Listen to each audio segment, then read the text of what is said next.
The Sumerian cuneiform text belongs to the Scoian collection and dates from around 2600 years BCE. It is the oldest ever written attestation of music.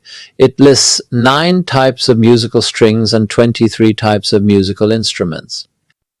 Thus, Sumerian music was well organized over 5,000 years ago, or about 2,500 years before the Greek harmonic elements by Aristophanes, which is said to have been written in the 4th century BCE. However, there are no originals of this text which managed somehow to survive from numerous copies and translations.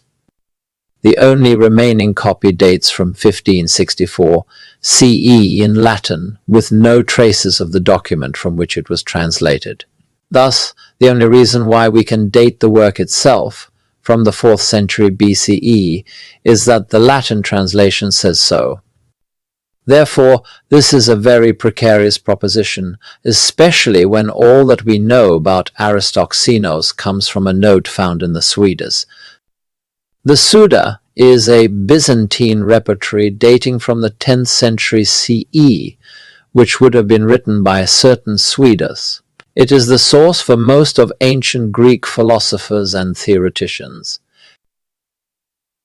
Should you wish to understand anything about music in antiquity generally, and in the ancient Near and Middle East specifically, then you must forget everything you know, or that you think you know about music theories and practices.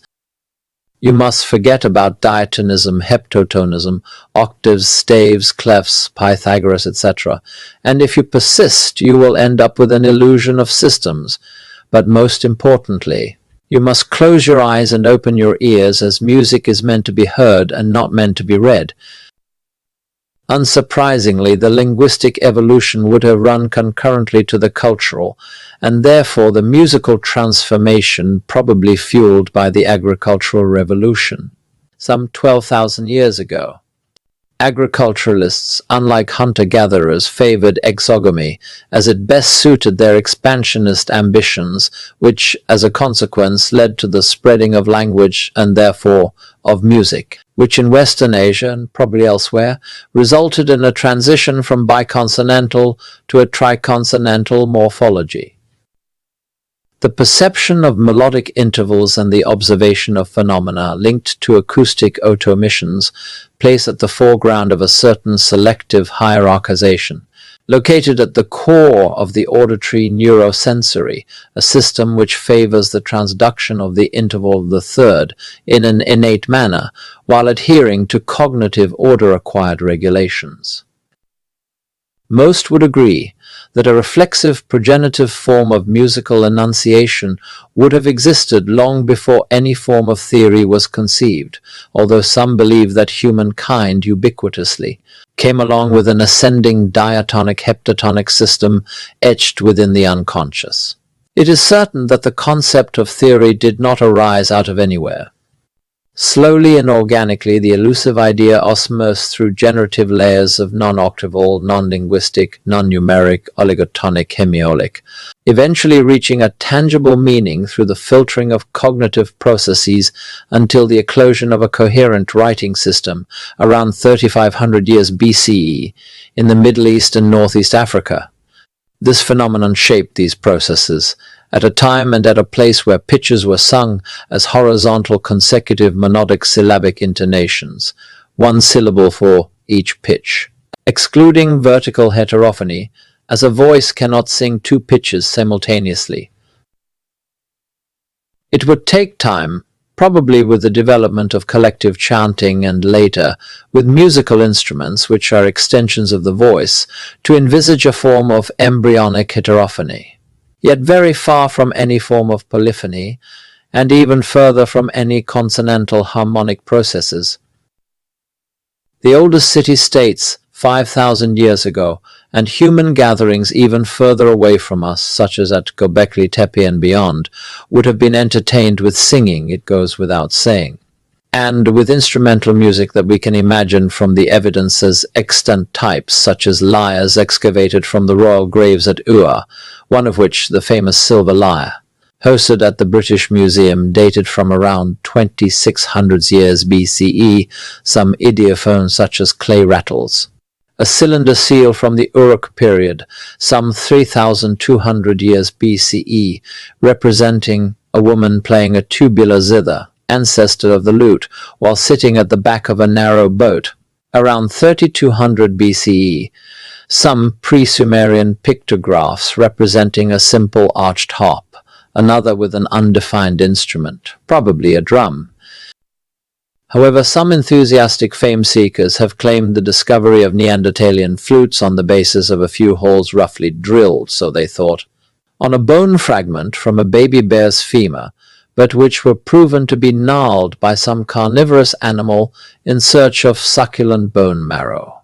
On the other hand, China has produced crane-wing bone flutes, known as the Jiahu Gudi, which are the oldest known musical instruments from China, dating back to around 6,000 years BCE, and so music was not born, and neither was language. Both came bound to one another as proto- or paleo-melodic syllables, for lack of better terms, from the deepest rifts where the entwined roots of Darwin's tree held onto the rugged particles of human evolution.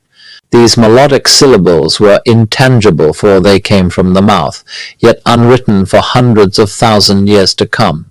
Initially, they would have come as response to a stimulus. A caress, for instance, provoking a radical melodic syllable from the recipient, as a response, which in turn would become a recipient's desire for an amorous fondle or the like. It was probably the order, the manner, or the mood of the intonation, which eventually distinguished the melodic syllable of the response from the melodic syllabic contour of the request.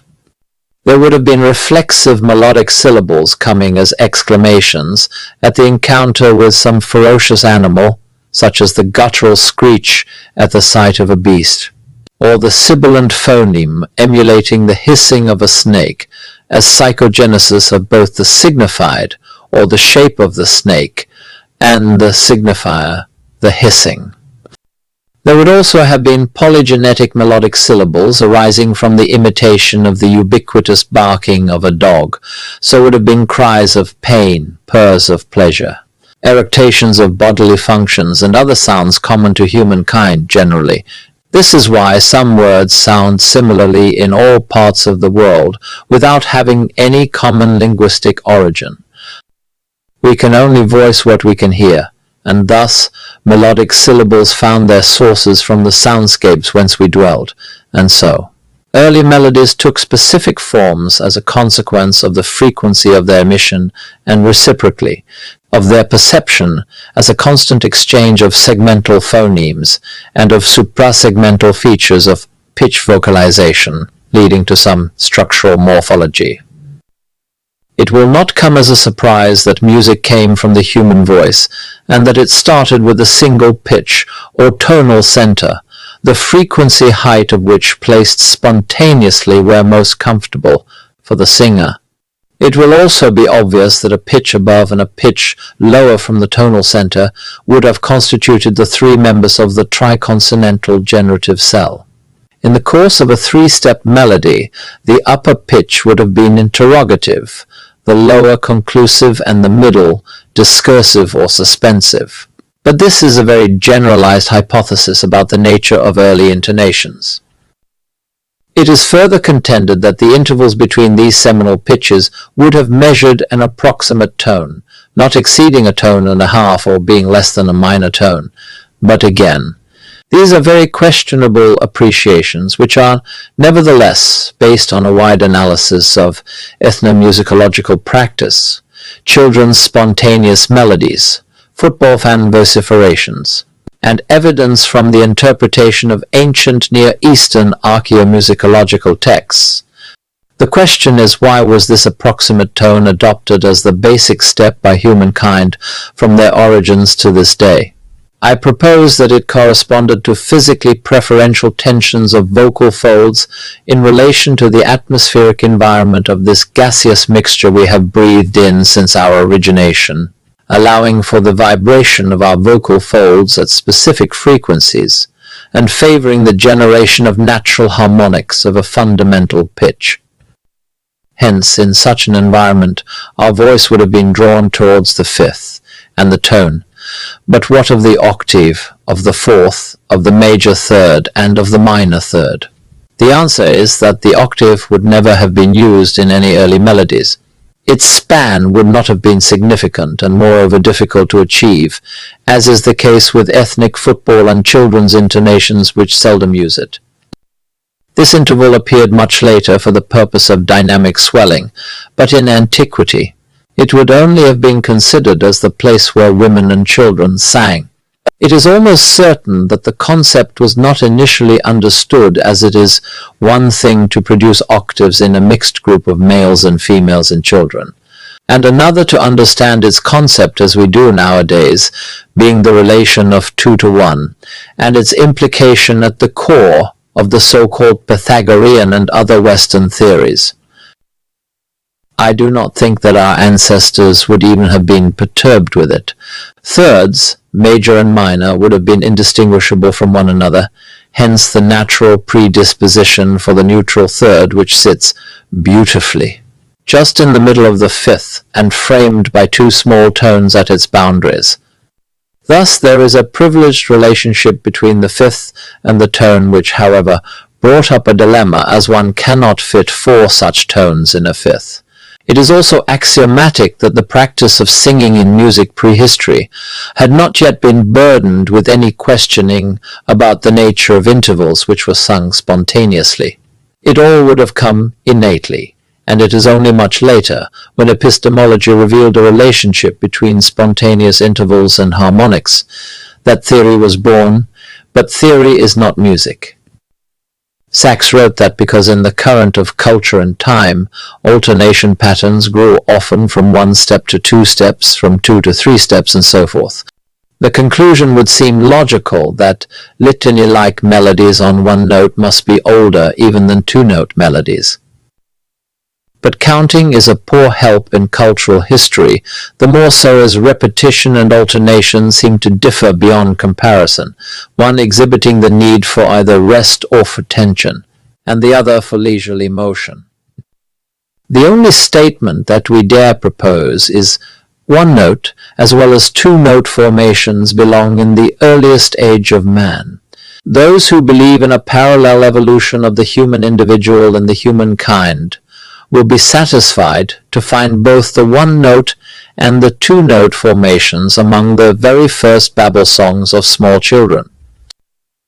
The psychologist Heinz Werner recorded such songs a few decades ago, and wrote that it is exciting experience to learn that the earliest known stages of music reappear in the Babel songs of small children in European countries. For once the ontogenetic law is confirmed, the individual summarizes the evolution of mankind. These children could not be suspected to have been influenced by a single trait of our own music. Thus we cannot but accept their babbling as an ontogenetic reiteration of man's earliest music, and inversely conclude that the music of today's most primitive peoples is indeed the first music that ever existed. This perception of ontogenetics seems to have been a bit hasty, as if it were about the development of behavioral features from the earlier stages to maturity.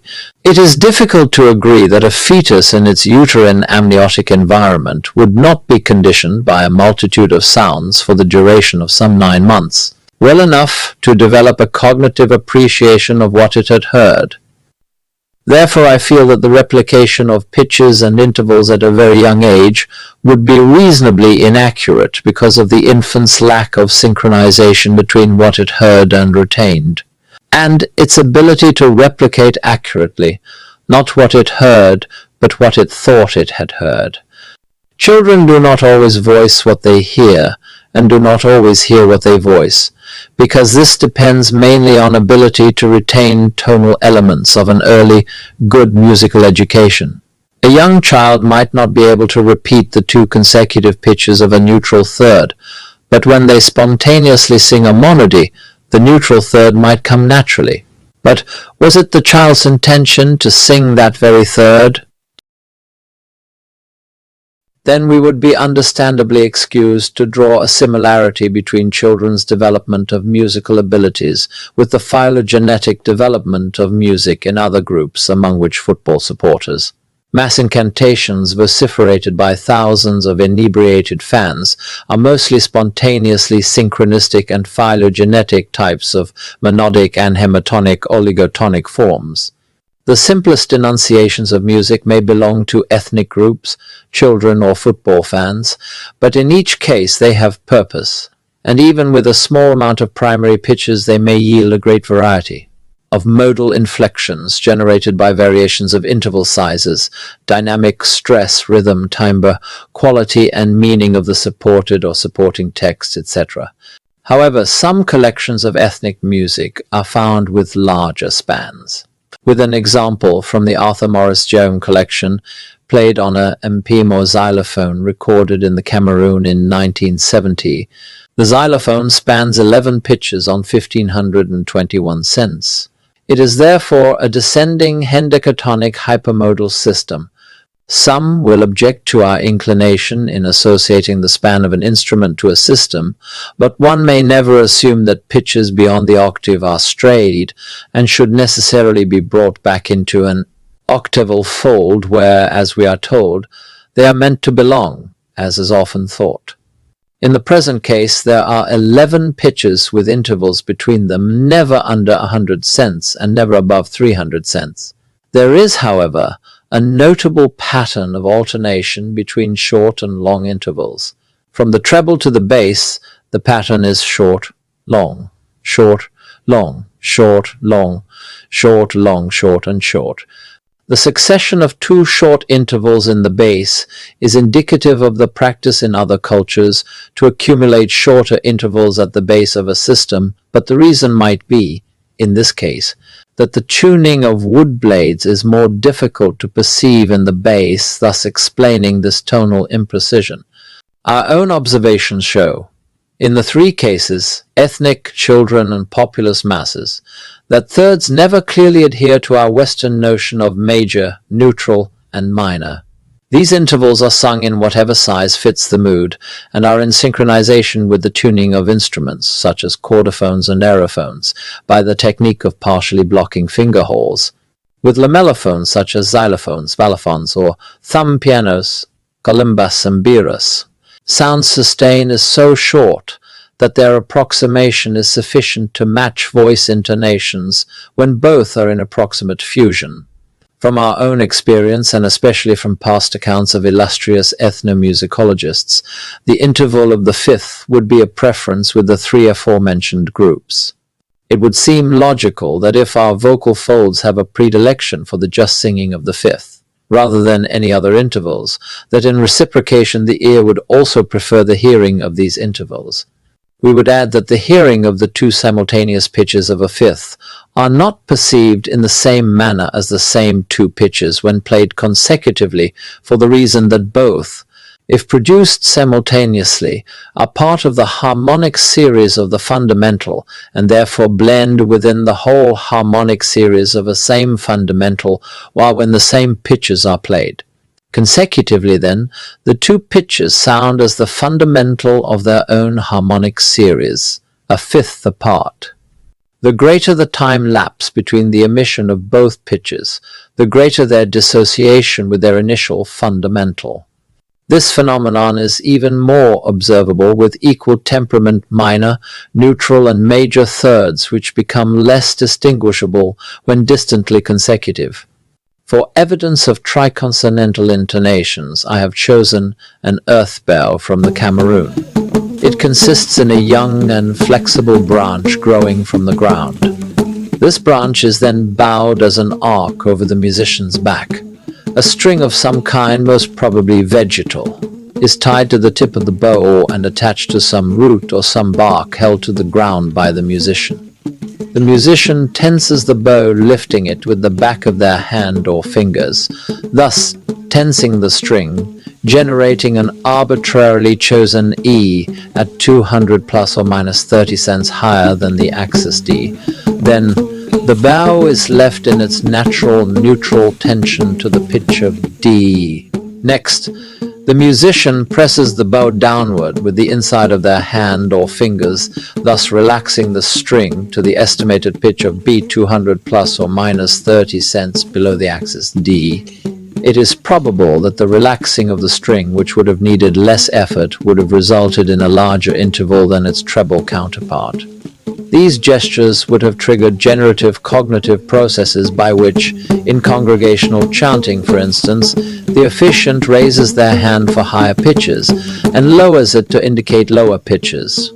We find an elaboration of these Kinomic instructions with plain chant, where the green line indicates hand gestures in relation to the square notation.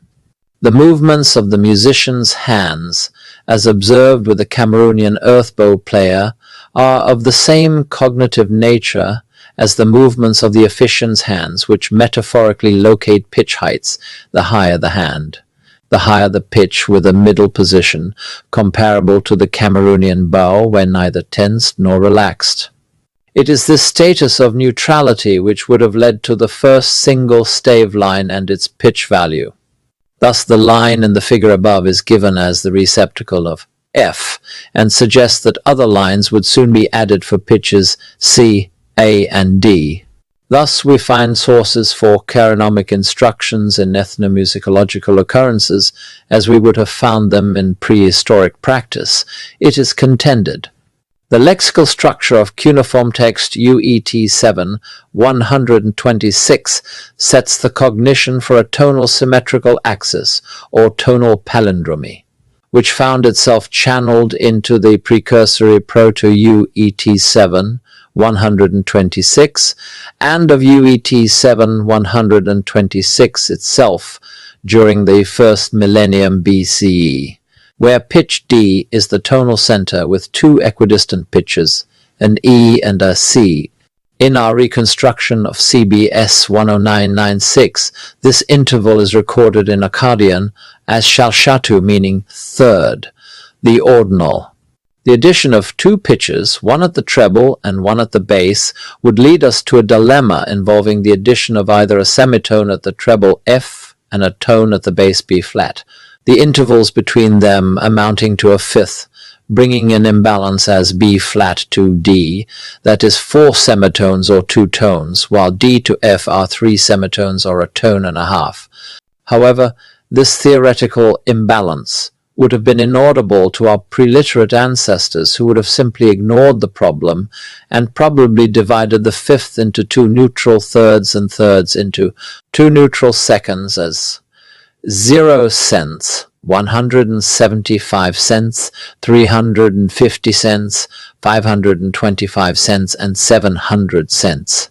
With time, the interval of the tone would have adjusted to around 200 cents, as a consequence of its relation to the fifth and avoiding the semitone, a quantity which they would not have been able to intone in the same way most Westerners cannot intone the Macamian quarter tone. This is how hemiolic and hemitonic systems evolved, the interval of the fifth with 2 tones and a gap of a tone and a half, or to put it more explicitly, GACD, ACDE, or CDEG, in all 3 cases hemiolic and hemitonic systems, eventually leading to pentatonism. It is now appropriate to include John Clare's theory of archaic intonation, about which Leon Gautier notes the progress imposed on the study of sources with historical and archaeological sciences. Thus there is no longer any erudite who does not respect the law that the École des Chartes established, from its earliest lectures to paleography students. Sources, always sources, and never rely on secondary sources. In his Gregorian chant, Daniel Saulnier writes about the pentatonic scale, its origins, and mentions Guido of Arezzo as the theoretician having preserved the 3 possible ways of its notation. Saulnier was wise, taking Guido of Arezzo not as the conceptor of this system, but mainly as its transmitter. According to Saulnier, in Dr. Mary Berry's translation, the 3 degrees in the middle of these scales are what John Clare called mother notes. They are the roots of archaic psalmody. The asterisk between the outer notes of the minor third represent the pin. This is a weak, non-structural note of negligible importance, often missing, but which can also make its appearance in a melody. It is mobile, that is to say, that it can move either higher or lower within the minor third, or trihemitone, according to the center of gravity of the melody. Many pieces of Gregorian chant have kept these characteristics, notably the In Splendoribus. Saunier established a similarity between the pene and the quilisma, and wrote, in Mary Berry's translation, that it is quite remarkable to see that the earliest musical pneumatic notations had from the very first special signs to indicate certain details of the scale. The quilisma was used for the weak degree, the pena and the strophus trophicus for the strong, the one above the semitone. In the form of notation that finally prevailed, only a single mobile pene remained, the B, which can be either natural or flat, two possible positions, principally mutually exclusive. It is evident that the function of the trihemitone, rediscovered by Dom Jean Clair, remained of great importance in Gregorian compositions. With the sursum corda, all four trihemitones written with quilismata are located on accentuated syllables. Sursum corda. Habemus ad Dominum. Gratias agamus Domino Deo nostro. Dignum et justus est. Non-octaval hypermodes are special schemes of tonal organizations, which have been ignored mainly for the reason that they did not suit traditional diatonic octaval followers who, for the most, have rejected anything beyond. Non-octaval hypermodes originate from the ancient Near East and were adopted by the ancient Greeks as systema metabolon, or modulating system, also called lesser perfect system. They flowed into Byzantine chant and in Western Europe as the Decian scale, which was wrongly understood as a series of four repeating fourths. However, we would read this sequence as a series of fifths. This arrangement became the Georgian pentachordal hypermode as a pentatonic Dorian hypermode. This pentatonic Dorian hypermode is identical to the system described in UET 7 126, which is, we contend, a conjunctive text between prehistorical, ethnomusicological, literary, and plain chant articulations. Text UET 7 126, which is comprehensively analyzed later, can be reduced to its simplest expression as 1 4 string, 2 second string, 3 third thin string, 4 small string or EA created, 5 fifth string, 6 fourth rear string, 7 third rear string, 8 fourth rear string, 9 rear string. The analysis of the previous hypotheses reveal both a consistent growth and reduction of transformative generative systems by means of chains of conjoined thirds. It is significant that the heptatonic system is the exception, as it differs structurally from all other systems in that it is made of 2 conjunct fourths. We contend that the cause of this discrepancy is that heptatonism is the consequence of a cyclical concept as described with the analysis of text CBS 1766. While all other systems are systemically linear, nevertheless heptatonism retains, at least in its generative form, the location of the pien or quilisma and the stropha known in UET 7 126 as third thin string or quilisma and small string or EA created string, both pitches delineating the Procrustean dissonance. This explains the reason for animetonism or pentatonism as a device for avoiding the interval of the semitone. Furthermore, it confirms the enneatonic transformative generative nature of UET 7 126, thus making a clear distinction between the linear concept of its transformative generativeness and the cyclicality of text CBS 1766.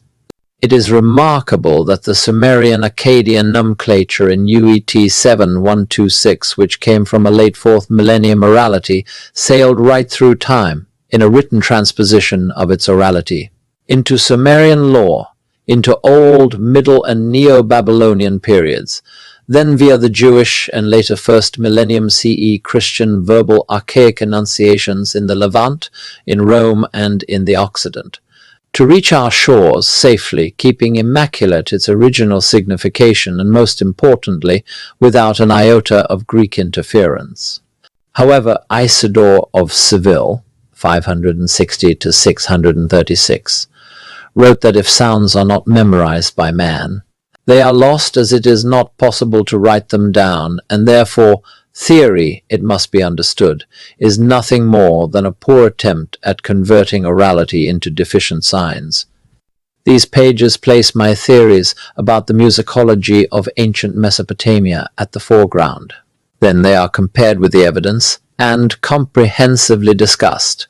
The alphabetic notation of pitches used throughout is only illustrative and not meant to imply any equation with the tonometric values of Western quantifications and nomenclatures. Ancient Mesopotamian music theory was based principally, but not exclusively, on chains of conjoined step melodic intervals of the third, or intervals containing pitches within the boundaries of the interval, played consecutively. Melodic intervals of the third, or intervals of empty thirds played consecutively, would also have been used occasionally.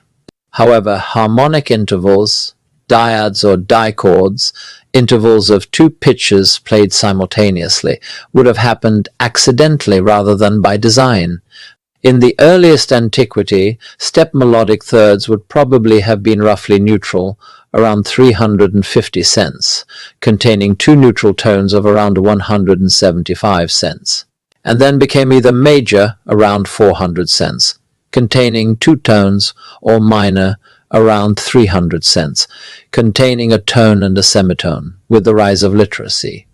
Similarly, music cultures of the more recent past, as well as examples from contemporary ethnomusicology, also show that intervals were and are mostly step melodic, although with some unintentional heterophony.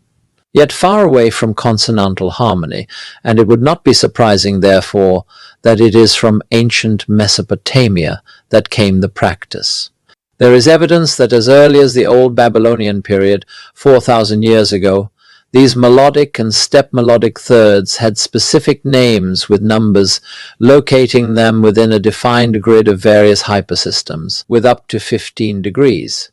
It is probable that they had earlier Sumerian appellations dating from at least 2,600 years BCE on account of extant archaeological evidence, such as with lyres excavated at Ur, especially the silver lyre, the string layout of which being consistent with text UET 7.126, where Sumerian names of strings have Akkadian equations, although some Sumerian terms are second millennium Neo-Sumerian translations of Akkadian. During the third and second millennium, there were 7 intervals of step melodic thirds that we know from our interpretation of a hypothetical precursor of text CBS 10996. As far as we know, they are rising, although the evidence comes only from Professor Gurney's second interpretation of text UET 7.74, which dates from around 1,800 years BCE. In the following illustrations, the references to Western alphabetic pitch notation are relative and not absolute.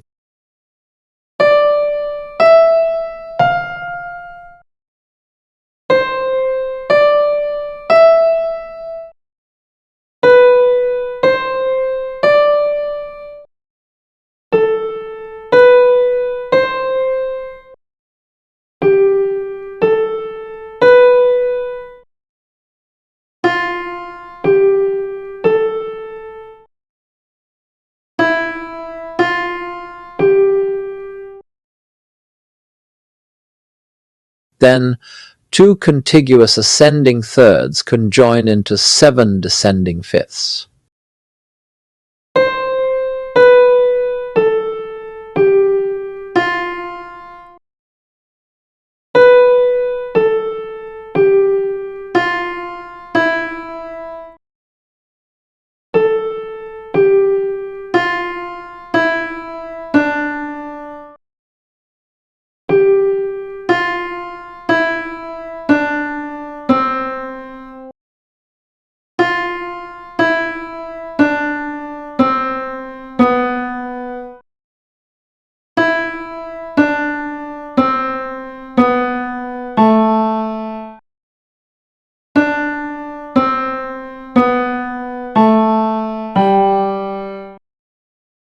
and then two descending fifths conjoin as enneatonic descending scales.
Thus, enneatonic scales accumulate into a pentadecachordal hypersystem with D as tonal center.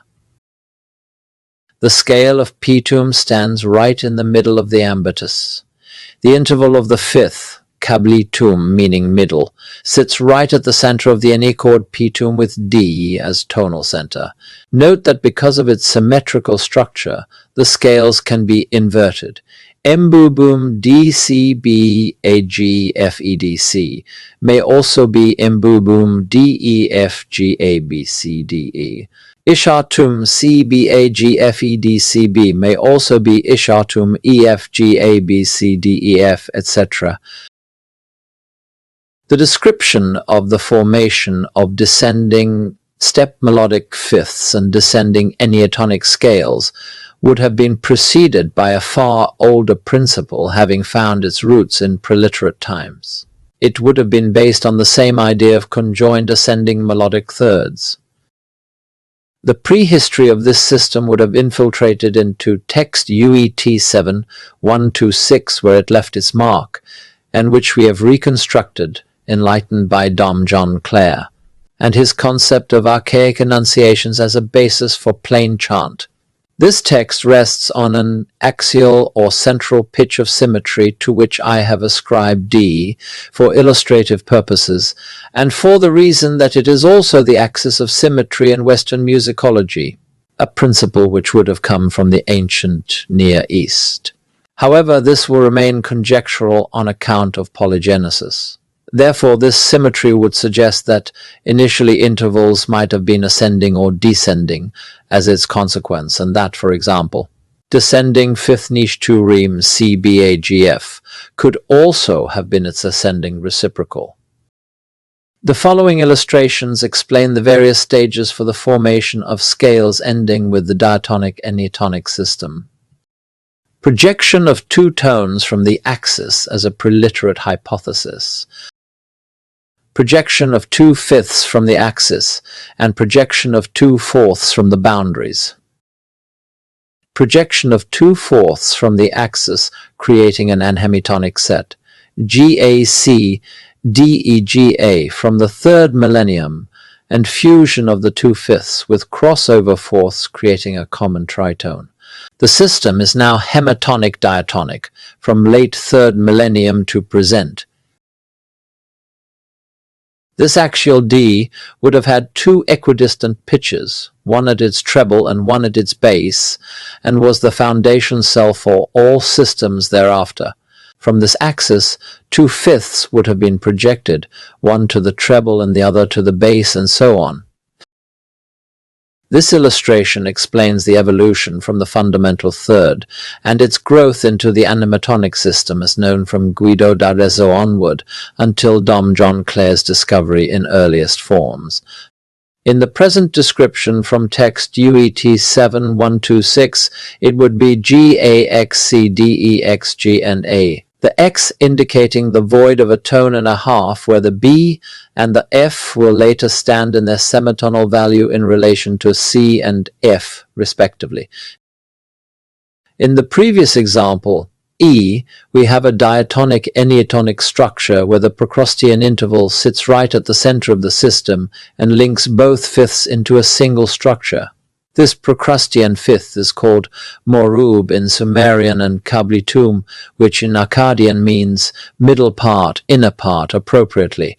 The Chicago Assyrian Dictionary is inaccurate when it says, I quote, interval between the second and fifth strings of a harp. Firstly, the interval Kablitum is only placed between the second and fifth strings. From the middle of the first millennium BCE, when the enniatonic system became expectant of a central heptatonic system as described with CBS 10996. And secondly, the instrument mentioned is not a harp but a lyre. Thus the generative scale described in the previous example, E as A, G, F, E, D, C, B, A, G, which came to be known as the scale of Pitum, appropriately named as it means opening, hosts 5 melodic fifths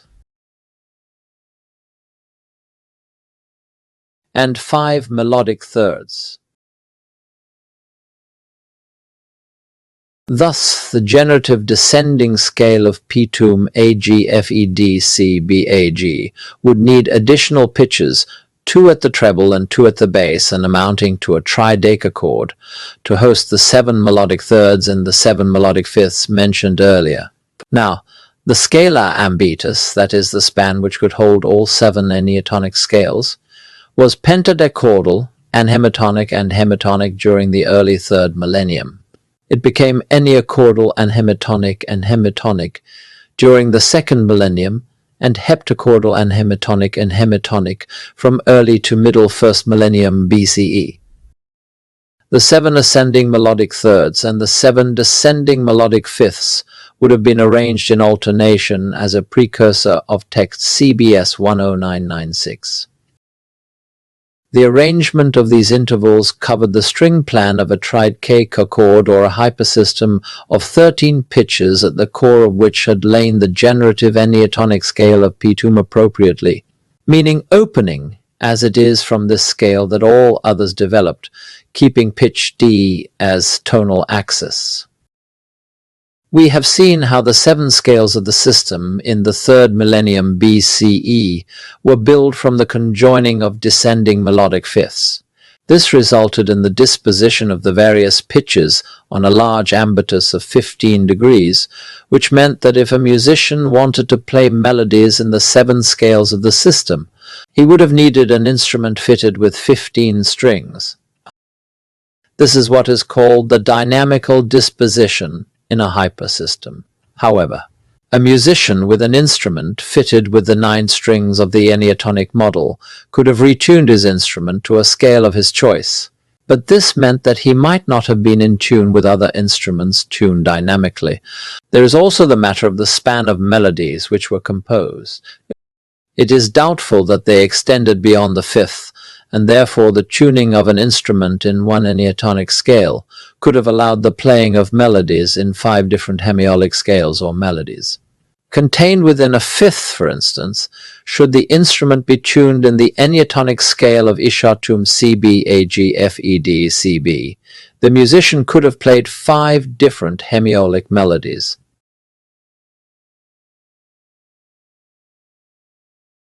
We note that the 5 melodic fifths have different structures, each with their specific mood. To avoid using the term mode, which has been badly corrupted in the course of centuries, these melodic fifths are probably at the origins of the Oriental Makam system. The problems arising from a dynamic disposition of the 7 scales, which required an instrument fitted with 15 strings, was resolved at the beginning of the 2nd millennium BCE, as has been evidenced. With text UET 774. The theory within is one of the greatest inventions in the history of music theory. It is a transformational generative system. It finds the interval which hosts the unclear Lazaku or Procrustean interval of the 5th. The musician is instructed to tune up or down 1 or 2 strings by the quantity of an unqualified semitone. The outcome is a new scale where, as a consequence, the Procrustean fifth is placed between two different pitches and is then corrected as instructed and so forth, until reaching the initial scale, an unqualified semitone higher. This system generates a thetical disposition. For instance, scale Ishatum C B A G F E D C B, tuned as Nish 2 Reem, is now C B A G F sharp E D C B. Ishatum C B A G F E D C B, tuned as Mbubu, for instance, becomes C sharp B, A sharp, G sharp, F sharp, E D sharp, C sharp B. However, thetical intervals vary from the dynamic ones because the tuning of the former introduces alien intervals to the latter dynamic spectrum. The advantage of the thetical disposition is that the various tunings in the 7 scales remain on the same strings without the need for 15 strings as was required with the dynamic disposition. The drawback of this tuning is that the musician would have had to go through a lengthy retuning sequence should he needed to play in another scale, while the dynamic method would not have required such manipulations. In ancient musicology, span and systems were confused. For instance, text UET 774 is evidently written for a hendicachordal system. Let us remember that it is based on the repositioning of melodic fifths, and the only ambitus which allows for such melodic fifths to remain in their original structure is the order given in our reconstruction of a precursor of text, CBS 10996. In its application of the text for an any chord, as it was written in UET 774, 2 intervals need to be inverted, for instance. P-tum in the tried K chord is melodic fifth, D C sharp BAG sharp, while in the any chord it is G sharp, F sharp ED, which is a melodic fourth, and Kitmu melodic fifth, ED sharp C, sharp B, A sharp is the melodic fourth, A sharp G sharp, F sharp E. In the heptachord, melodic fifth kablitum is melodic FEDCB, and becomes melodic fourth BAGF, melodic fifth need kablim. GF sharp EDC sharp becomes melodic fourth C sharp BAG. Melodic fifth P-tum becomes melodic fourth G sharp F sharp ED. Melodic fifth Keat-mum becomes melodic fourth a sharp G sharp F sharp E. Melodic fifth kablitum becomes melodic fourth B sharp A sharp G sharp F sharp. Now what does this prove? Simply that there had been different types of spans and systems which were used at different periods and would also have run concurrently. The pentadecachordal span, which hosted the 7 systemic dynamic enneatonic scales, and the tridecachordal thetical systemic span coexisted mainly during the 3rd millennium BCE. The enneachordal span would have hosted the enneatonic system thetically during the 2nd millennium BCE, while the heptatonic systemic span arose from the early to the middle of the 1st millennium.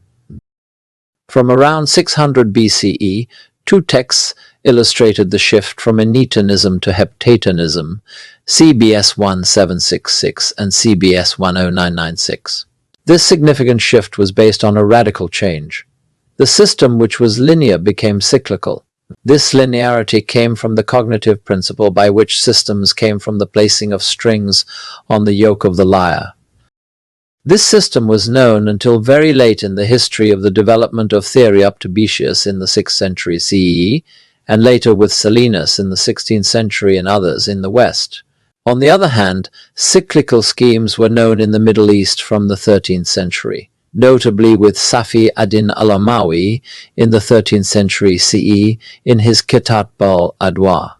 But it is certain that the principle was known from around 600 BCE, estimation of the date at which CBS 1766 was written.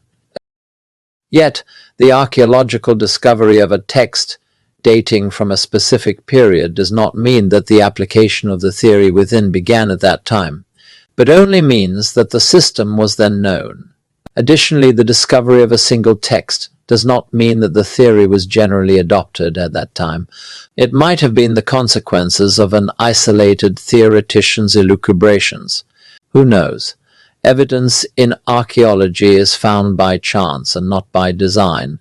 However, when a second text from the same period is unearthed, such as CBS 10996, and confirms the theory of the first one, then some credibility may be given to the otherwise conjectural theory in the first text.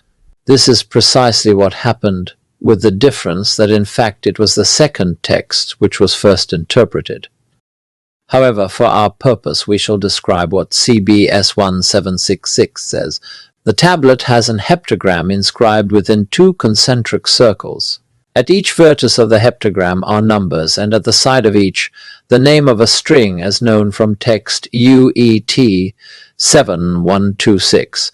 Thus, the system described has 7 strings, and therefore can be construed as evidence for a heptatonic system. Additionally, there are columns below the heptagram, one of which gives paired numbers in the following order: 26, 63, 37, 74, 41, 15, and 52. Taking the system as descending, and on the basis that the vertex labeled 1 and named first string, we may assume that 1 and first string are a C, as known from CBS 10996. Thus, 2-6 would equate to the descending melodic or step melodic 5th BE or BAGFE. 6-3 would be ascending melodic or step melodic 4th EA or EFGA. 3-7 would be a GFED, etc. The issuing scale resulting from the alternation of descending fifths and ascending fourths would be BAGFEDC. Text CBS 10996 has the following number sequence. Thus these two texts prove each other's heptatonism. However, the consequence is that some fifths are inverted into fourths, and although this has little relevance harmonically, it has systemic consequences melodically as to content. For there is no evidence that intervals were other than step melodic or melodic, as the concept of harmony was yet centuries away. We contend that heptonism came from the transition from monetonism, as when linear enetonism metamorphosed into a cyclical system. The two opposite pitches coincided with each other, thus making them redundant as seen in the present figure, where we use a rope stretched and then looped to explain the system. Earlier, I mentioned that the three systems, tridecatonic anhemitonic and diatonic hemitonic, enneatonic anhemitonic and diatonic hemitonic and diatonic heptatonic would have coexisted during the course of their consecutive developments. For example, the large Elamite Assyrian harps depicted on stone slabs illustrating the Battle of the Ulai River, also known as the Battle of Tultuba or the Battle of Tulis, in 653 BCE, between Assyrians, under their king Ashurbanipal, and Elamites, had a large number of strings, certainly suggesting a tridecatonic, and even a pentadecatonic dynamic tuning, although it is believed that at that time the predominant system was heptatonic. This is further evidence that the discovery of a heptatonic treatise such as CBS 1766 at about the same period as the famous battle is not evidence of a systematic usage of one system exclusively at a given time. In the 1950s, French archaeologists working at the site of Ras Shamra in northwest Syria unearthed a series of some 29 fragmented cuneiform texts, some badly burnt almost to glass. One tablet could be reconstructed from 3 pieces. The texts are now safely hosted at the Museum of Damascus. Tablet H6 is the oldest written music ever found. It includes the music and the lyrics, the scale in which the piece should be played, the name of dedicatee gods, the name of the scribe having written the text, and most importantly, the name of a composer, which is a first in the history of music. The melody was written with step melodic intervals, and the rhythm was indicated by numbers following the names of the step intervals, giving the length by which the last pitch of an interval was to be prolonged. However, it is doubtful that this notation system became widely used, and we believe it was a one-off exercise, in the light that in the Orient. Music is traditionally learnt from imitation and not from notation. Although the illustration on the previous page does not come from Mesopotamia, but from ancient Egypt, and dates from the middle of the first millennium BCE, it is highly significant as it suggests the underlying theory, on account of its string layout, of a musical system of oral tradition from 4th millennium Sumer. The large lyre which stands between the two players has 9 strings, a meaningful number to Mesopotamian music theory. The blindfolded musicians play facing each other in symmetrical concertation.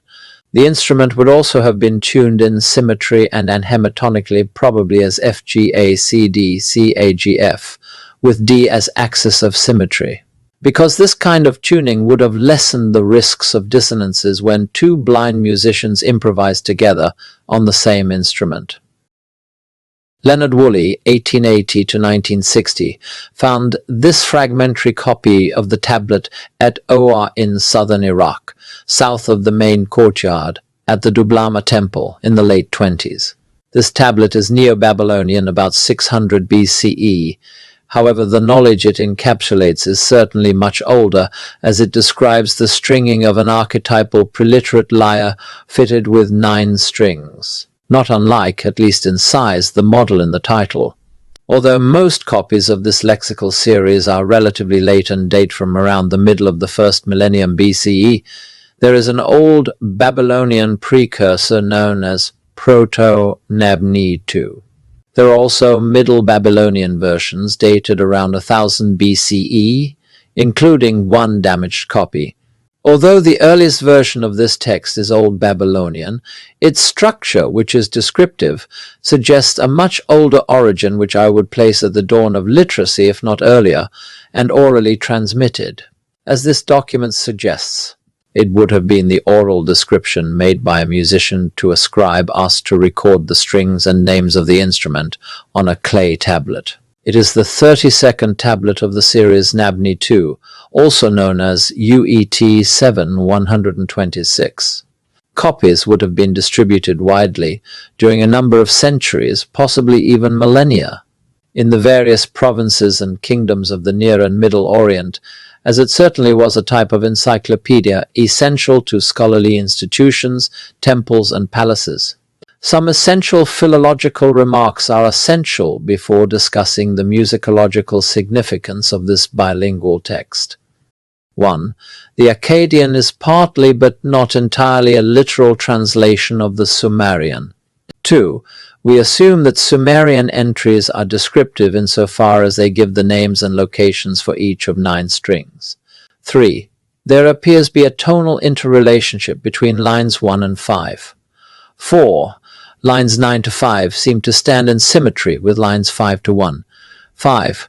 We take kudmum in line 1 as the adjective kudmu following the explicit writing kudmu in CBS 10996, meaning for, rather than the noun kudmu meaning front. 6. Similarly, we take shamushum to stand for the adjective shamushu, meaning adjacent, understanding Sumerian sa'ush as sa'us, the underlying Akkadian verb being imidu. A shamushum is reconstructed as sa'ush, becoming sawush with W as a glide. The W is written with phonograms containing M from the Old Babylonian period onward. 7. We take uru in line 9 as the adjective uru rather than the noun uru, rear as in lines 6 to 8.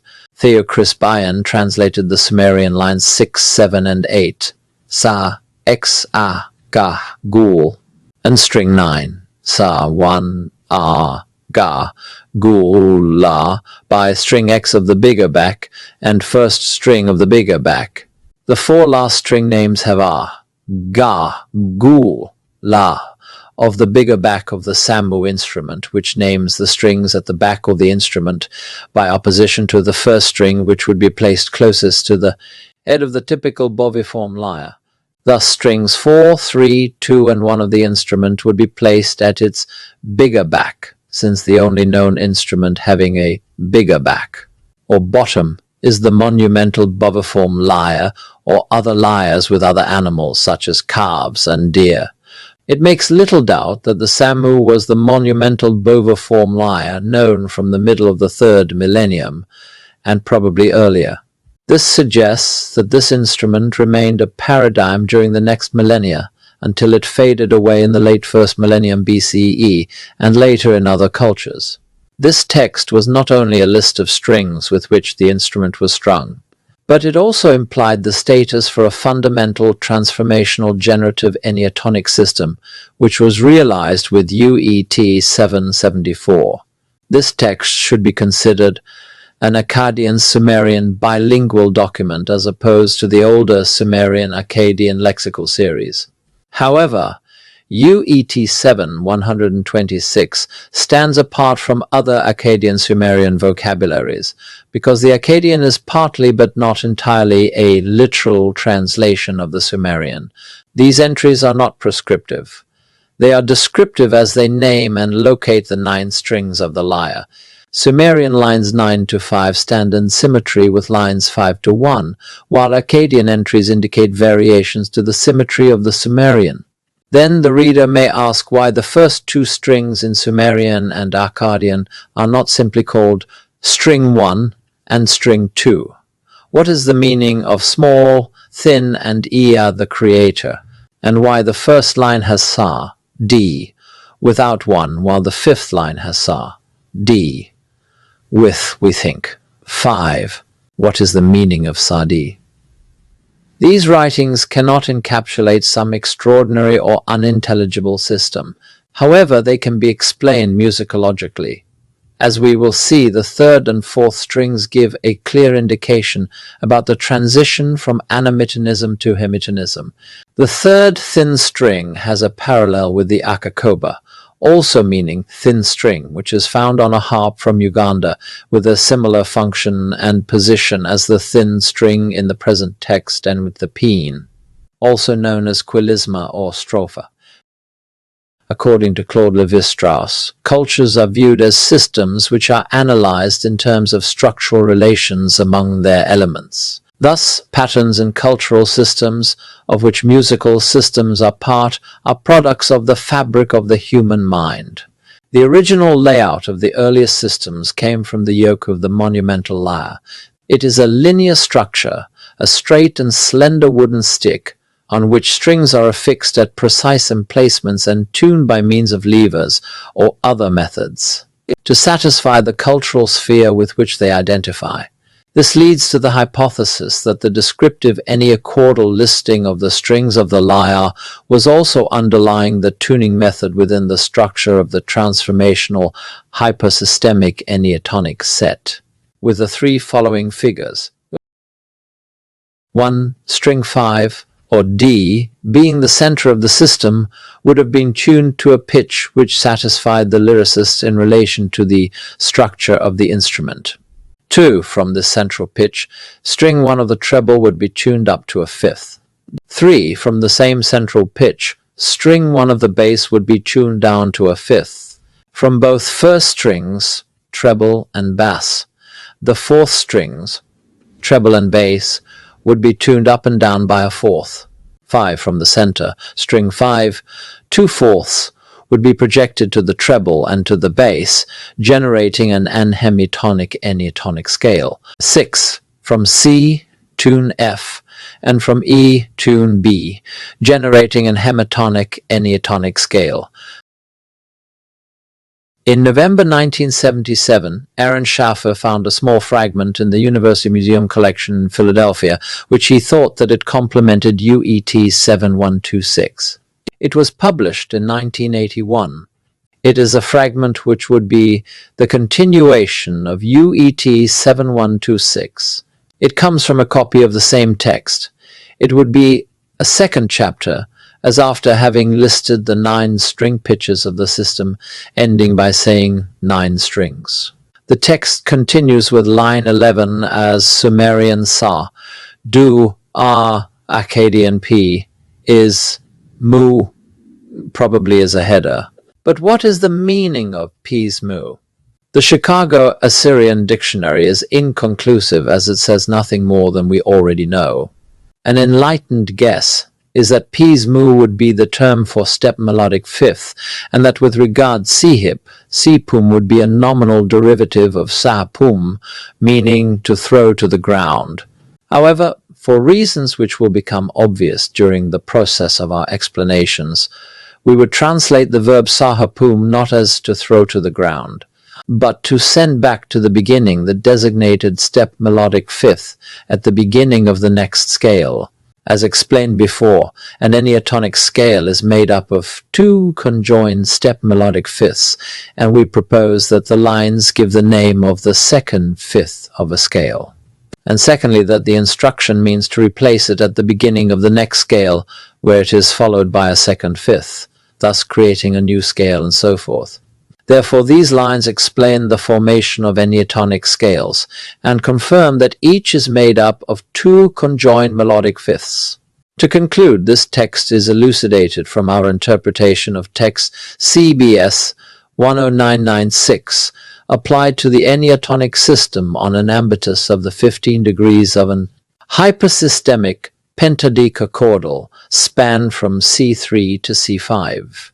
We note that Akkadian does not differentiate names of intervals from names of scales, as is made clear from this text and others. In the present text, terms apply to intervals and not to scales. Fifths are moved from one end of a scale to the beginning of the other, and so forth, thus generating a chain of coherent scales. The conflation of the present document, UET 774, with text CBS 10996 and Hurrian song H6 in the same spatio-temporal sphere, has been one, if not the most opinionated of posteriorisms in the history of musicology. Certain Assyrio-musicologists took text CBS 10996, written in the middle of the first millennium, for the elucidation of UET 774. Although the former being distant from the latter by at least 1200 years, and furthermore felt pertinent to decode the music of Hurrian song H6, written 800 years before. Leaving aside chronological inconsistencies, these texts differ in their purpose. CBS 10996 is descriptive, UET 774 is transformative generative prescriptive, while H6 is a musical composition. Text CBS 10996, which is the most recent of the 3, comes from the middle of the first millennium BCE. It is descriptive. It is a list of 7 primary and 7 secondary intervals located by the numbers of a 7-degree grid. Additionally to their numbers, each of the 14 intervals have a name the meaning of which yet unclear to Assyriology. What is clear is that these intervals were an adaptation of an earlier larger system, since some of the intervals listed needed to be inverted in order to fit within a smaller heptatonic grid. Thus, CBS 10996 is a snapshot of intervals as they would have stood from the middle of the first millennium onward. UET 774 is Old Babylonian, about 1800 years BCE, is prescriptive transformative generative. It is a method by which to modify some degrees in a given scale to generate another. For that purpose, it uses interval locations and names from the list in CBS 10996. However, these intervals, being limited to a grid of 7 degrees, would be insufficient for the needs of the instructions in UET 774, which require 9 degrees. Therefore, these texts are incommensurable, as there are no lists of intervals dating from the Old Babylonian period. We undertook a reconstruction of CBS 10996, based on the correction of its inverted intervals by means of extrapolation. This ended up with a list spreading onto 13 degrees, or a pseudo-CBS 10996. However, this tried cachord includes both primary or falling fifths and secondary, or rising thirds intervals, while the transformative, prescriptive, generative prescriptions in UET 774 requires only 7 primary intervals or descending fifths, which spread onto a hendechachord. Now, UET 774 in its current status is designed for 9 pitches, generating 8 enneatonic scales. However, this span is insufficient because, as a consequence, 2 of its intervals remain inverted. The instructions require 11 degrees to host its 8 scales without any intervallic inversion.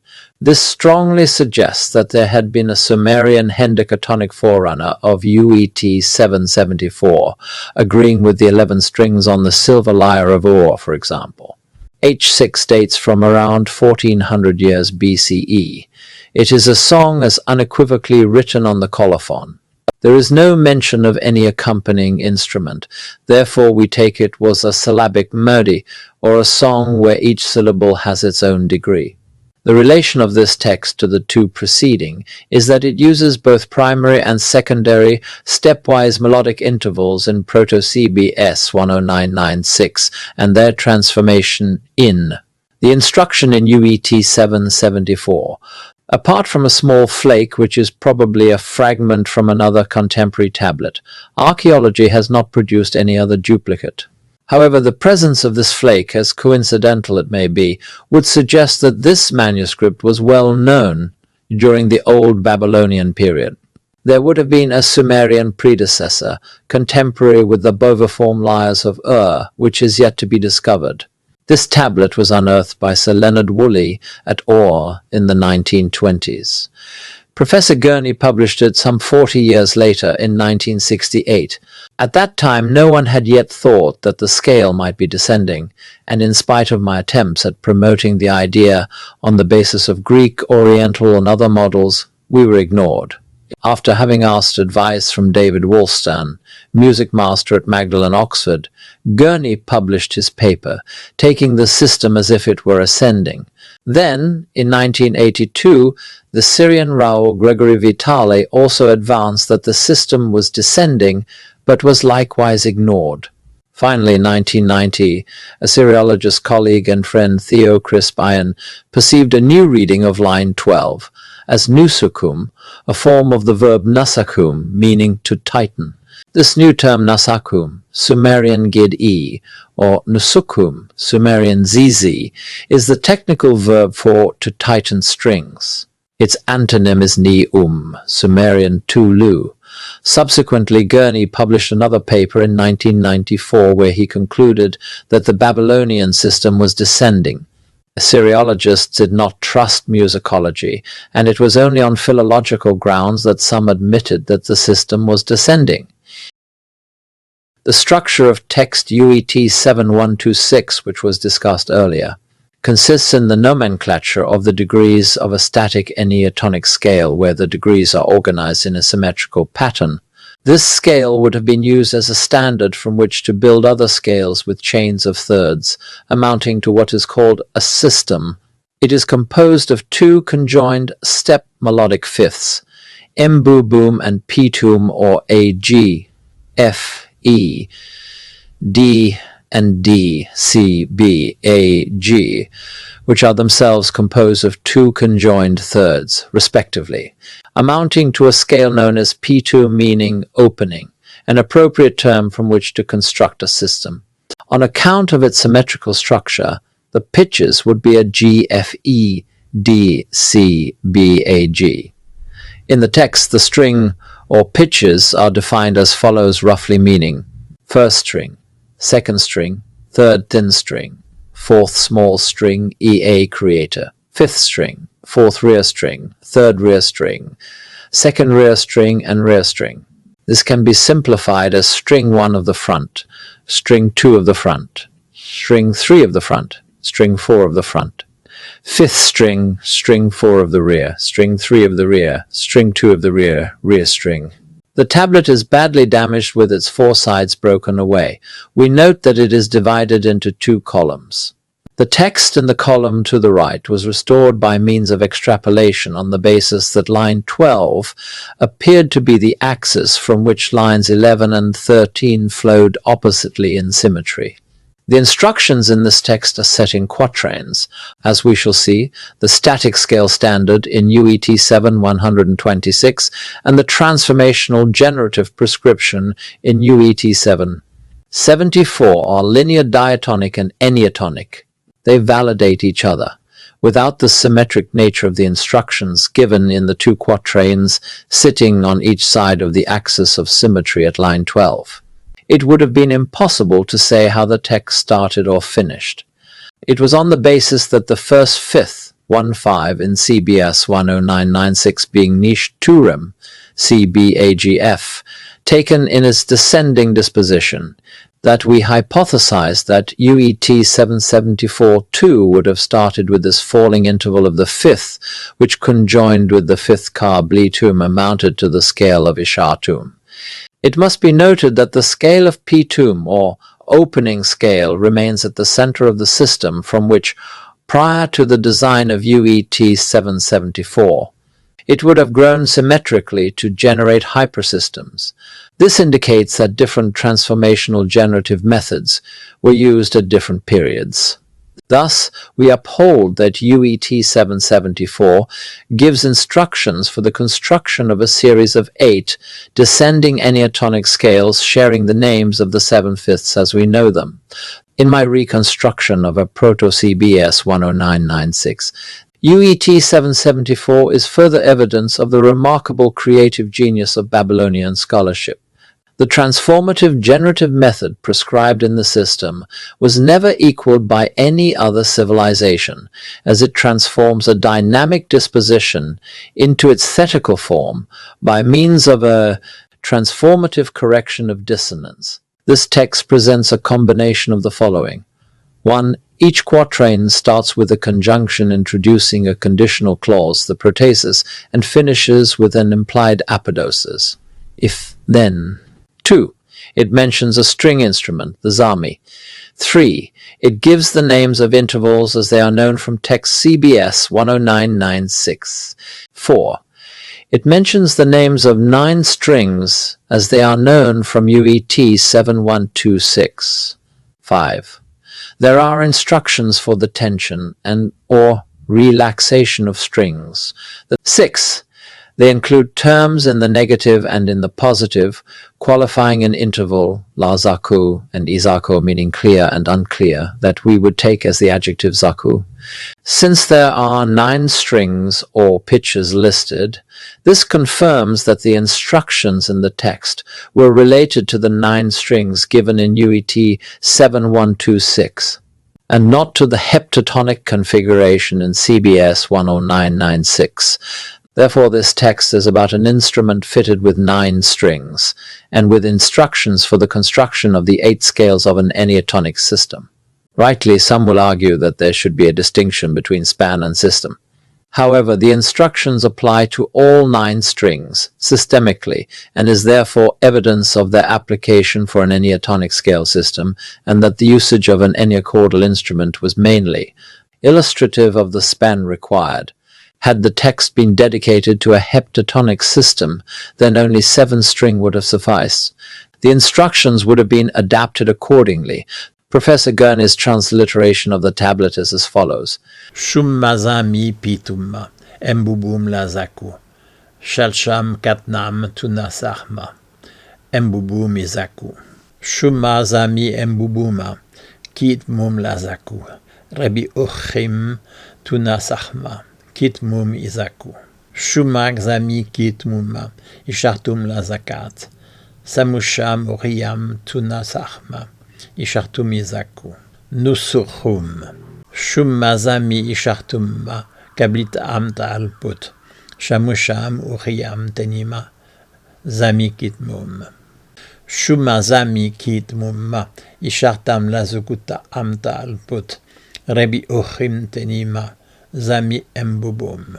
However, it will be noted that last lines of the quatrains in the second part differ from the last lines in the quatrains in the first part.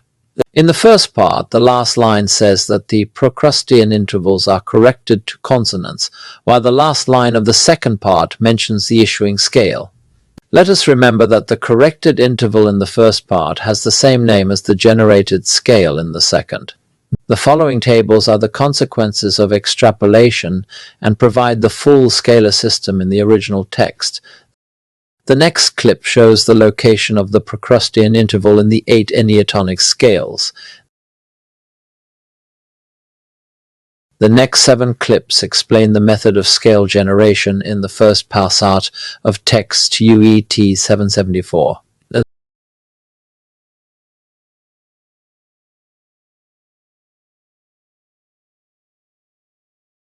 The intervallic inversions from fifths to fourths in quatrains 4 and 6 clearly indicate that the ennichord was not wide enough for the system without these inversions, and that therefore in a precursory status.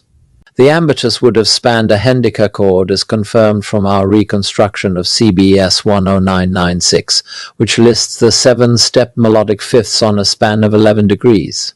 Thus, we may conclude that prior to the Old Babylonian period, organology would take us to the mid-3rd millennium, between the early dynastic first dynasty of Ur and the first dynasty of Lagash, when lyres were most popular, as we know from the iconography, when they were fitted with the greatest number of strings. However, the silver lyre of Ur at the British Museum appears to have had 9 strings originally, and that its span was then increased to 11 around 2,600 years BCE, at the time of its inhumation. This is shown by the marks of oxidation left by the silver tuning levers on the yoke, and by the marks the strings have left on the soil where the instrument was laid to rest. It is contended that string 1 at the rear and string 11 at the middle of the yoke were later additions. The reason is that the first string of the rear would never have been set outside of the trapezoidal framework of the instrument. As for the last string, it would have been set at the exact center of the yoke, while it is placed slightly to the right on the silver lyre of Ur. Both first and last strings on this lyre suggest an increase from 9 to 11 strings, having taken place around 2,600 years BCE. Note that in the first part, scholars who believe that UET 774 was a heptatonic text use the list of intervals as they are laid out in CBS 10996. A text, we shall remind the readers, that was written 1,400 years after UET 774 was conceived.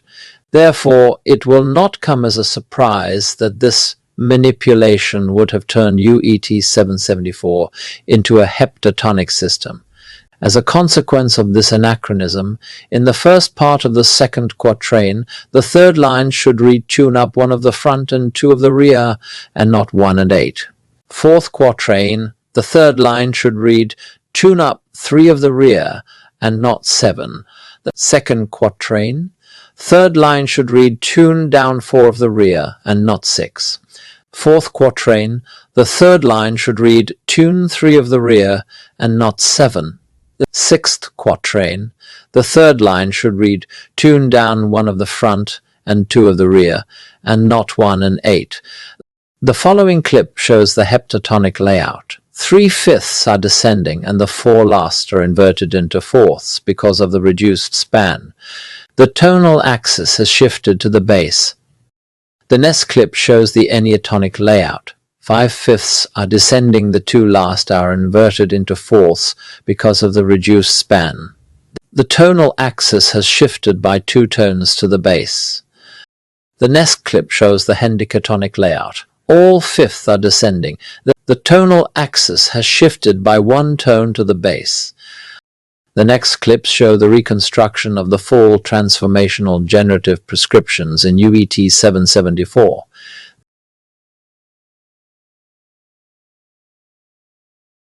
The next clip gives the hendicatonic thetical scaling,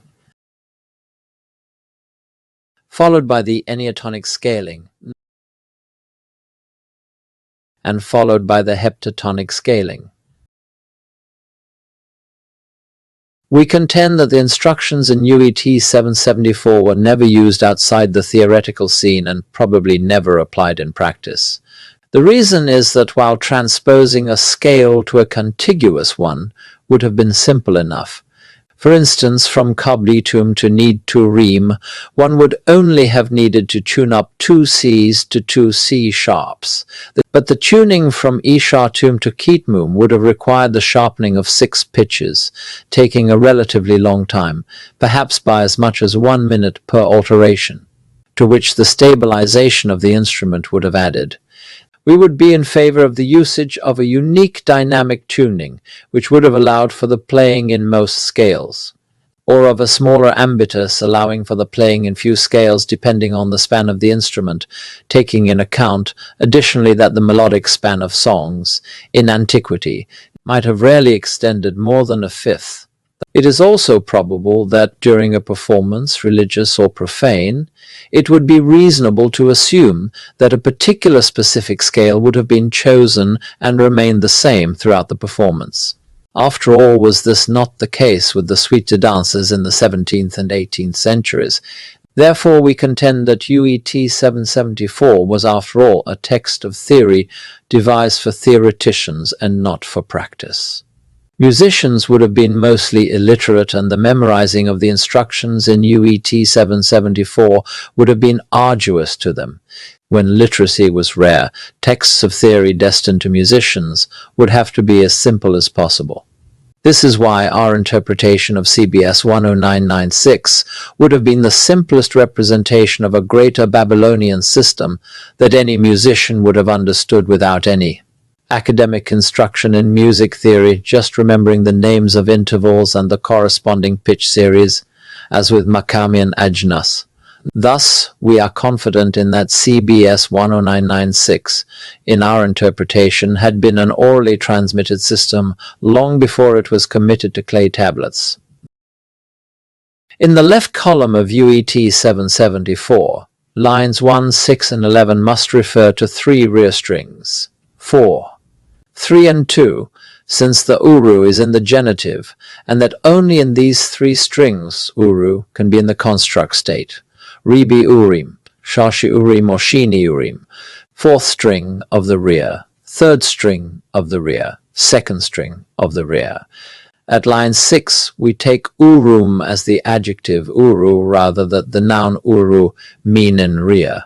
The other terms refer to interval names known from CBS 10996. Line 2 has the nominative tum, and could be either Isatum, Shalshatum, Rebutum, or Kablitum, with intervals 2-6, 8-6, 9-7, and 5-9 respectively. Line 3, ending with Butung, could only belong to Rebutum 9-7. Line 4, Kablitim in the genitive, implies that it is preceded by Titor, meaning bridge. The intervals could either be 4-8 or 11-9. In line 5, Ishatim could be preceded by Titor, since it is in the genitive, interval 12-10. Line 7 has Ishatum in the nominative, interval 2-6. Line 8 ending with a genitive could either be Titor Kablitim or Titor Ishatim. The next line 9 with Dim could either be 1-5, 4-8, or 11-9. Line 10 with its nominative ending is most likely to be 6-9.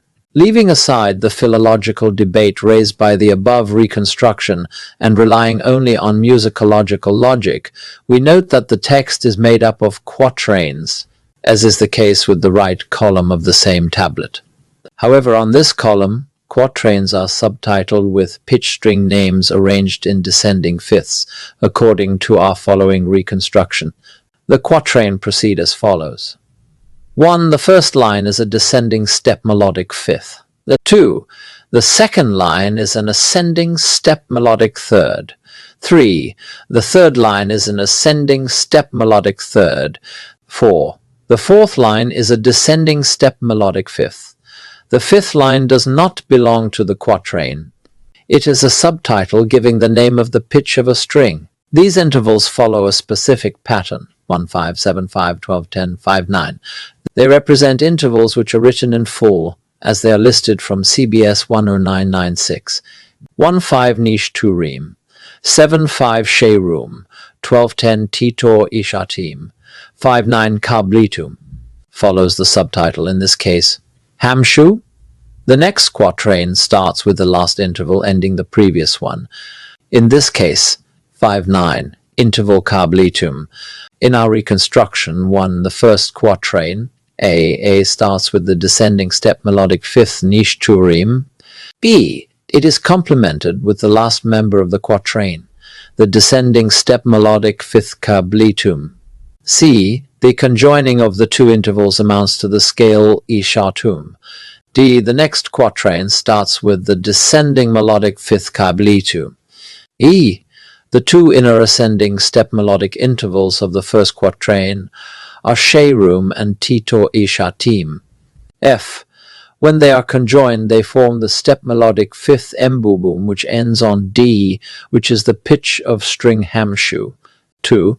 The second quatrain, B-A, starts with the descending step melodic fifth kablitum. B, it is complemented with the last member of the quatrain, the descending step melodic fifth ishatum. C, the conjoining of these intervals amount to the scale kablitum. D, the next quatrain starts with the descending step melodic fifth ishatum. E, the two inner melodic intervals of the second quatrain are titor kablitum and rebutum. Then F, when they are conjoined, they form the descending step melodic fifth pitum, which ends on G, which is the pitch of string urum. The next quatrains follow the same pattern. The last descending step melodic fifth of the last quatrain is also the first descending step melodic fifth of the first quatrain. Therefore, this system consisted of a series of 7 enneatonic scales. From these observations, we can set the following rules. 1. The first and fourth descending step melodic fifths of a quatrain conjoin into a scale. This scale is also, significantly, the first cited in the first quatrain of the right column of UET 774. 2. The last descending step melodic fifth of a quatrain is taken as the first descending step melodic fifth of the quatrain which follows. 3. The two inner ascending step melodic thirds amount to a step melodic descending fifth, the last pitch of which being the name of the string listed after each quatrain. We do not see any purpose for this series of quatrains, other than they appear to be a form of classification. However, it confirms that descending enneatonic scales are made of conjoined descending step melodic fifths. Descending melodic fifths are made of conjoined descending step melodic thirds. This text, known as CBS 1766, is kept in the collections of the University Museum, Philadelphia, Pennsylvania, in the USA. It was first published by Hilprecht over 100 years ago in his explorations in Bible lands during the 19th century. The volume includes a photograph with a caption describing the manuscript as an astronomical tablet from the Temple Library of Nippur. Caroline Weerzegers and Ronnie Seabass from the Vrije University in Amsterdam offered a reliable reading of most of the text, especially with regard to the nomenclature on the heptagram, which they identified as the musical names for 7 strings. The tablet is divided into 2 sections. The first section, at the top left, consists of a heptagram inscribed within 2 concentric circles with writing on the inner side of the circles. The second section below the heptagram is a table with 11 columns, the first of which is empty, with traces of script. Columns 2 and 3 are inscribed with 2 lists of 7 numbers each, possibly 8. These columns are essential to the principal meaning of the text. A header spreads along the whole length of the columns. Some propositions have been put forward regarding its interpretation, but none up to now is sufficiently intelligible. The nomenclature on the heptagram and the readings of the first 2 columns to the left of the table are clear. The numbers in the columns express an alternation of descending fifths and ascending fourths. If 1 is C, then 2-6 would be BE, then 6-3 would be EA, 3/7 would be a D7, 4 would be DG, 4/1 would be GC, 1/5 would be CF, and 5/2 would be FB, the Procrustean fifth. To a musicologist, this pattern suggests immediately a typical method of tuning, still in usage to this day, for the construction of a heptatonic scale by means of descending fifths and ascending fourths. We have chosen to start the pattern with descending fifth BE, followed by ascending fourth EA, etc. The last pitch would be A and B flat, excluding the octave from the heptatonic system. The heptagram associates its vertices with the names of the strings from 1 to 7. It is to be noted that although the number of strings has been reduced to 7 out of 9, the remaining 7 have kept the older nomenclature, i.e. front string, next string, third thin string, EA the creator, fourth rear and third rear. It makes no doubt that while the heptagram was a systemic revolution, it kept, nevertheless, elements of the older system. In this text, numbers 1, 2, 3, 4, 5, 6, 7 indicate a fixed descending scale, C, B, A, G, F, E, D, in relation to the names of the 7 strings. Their pairing indicate the intervallic procedure to generate a tuning system. It is probable that they named each scales with a number, rather than with a term, as was the practice during the Old Babylonian period. Unfortunately, this text is incomplete. However, its readable parts are sufficiently explicit to prove heptatonism, its construction, and the first evidence of cyclical pitch dispersion. The columns could be reconstructed. However, their content does not appear to give anything particular other than natural properties of the heptachord. We could assume that the header simply explained the figures in the columns, in which case its importance would not be of great consequence. This is possibly why the tablet was left unfinished. More importantly is the reason why the heptagram was drawn so carelessly. While it is certain that a heptagram cannot be drawn exactly with ordinary drawing tools, we must agree that the scribe could have done better. Then Sarah de Rose, an inspired Canadian amateur, offered a most interesting remark, without really understanding its underlying importance. She assumed that the irregularity was intentional because it was the first ever attempt at representing semitonal values graphically. Indeed, a regular heptagon falsely expresses heptatonism since the vertices of the star are equidistant. A closer look at the design explains her position. The figure to the left shows the heptagram in its original position in relation to the tablet. The figure to the right shows the heptagram rotated counterclockwise by about 40 degrees. Immediately the answer appears. The red lines locate the semitones in the heptatonic representation. There they are placed symmetrically in relation to the vertical point 2, which in our hypothesis is pitch B starting the sequence in the previous clip. The striations to the left of vertex 1 appear to emphasize the location of C, additionally to giving instructions for the construction of a heptatonic set. The figure was probably used as a device build from 2 round plates of metal rotating on top of one another, which located tones and semitones in each of the 7 scales. For example, in the heptatonic scale of Kudmu, the semitones are located between the 1st and 2nd strings and the 5th and 6th strings. As soon as Neo-Babylonian scholars estimated the semitone as half a tone, it would have become far easier for them conceptually.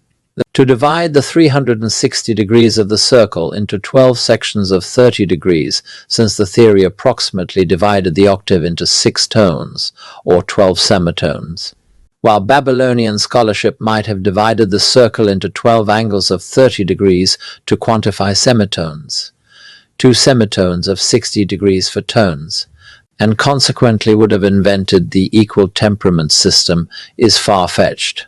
It would only have existed theoretically but could not have been applied. However, they would have conceived a very convincing sexagesimal division of the musical spectrum. Among other hypothetical inventions was their calculation of frequency. However, this was only under the form of reciprocals of string lengths, as written on 4 tables from the temple library of Nippur. Also excavated by Hilprecht They might have invented chromaticism, but only as a consequence of the transformation of the dynamic to the thetic, as the unexpected consequence of a system, but not as a concept issuing from an epistemic cognition. In his Theorem 17 of the Sectio Canonis, Euclid, who would have lived around 300 BCE, would have written, "From B tune up a fourth to G, and from G tune down the fifth to D. Thus BD is a tone.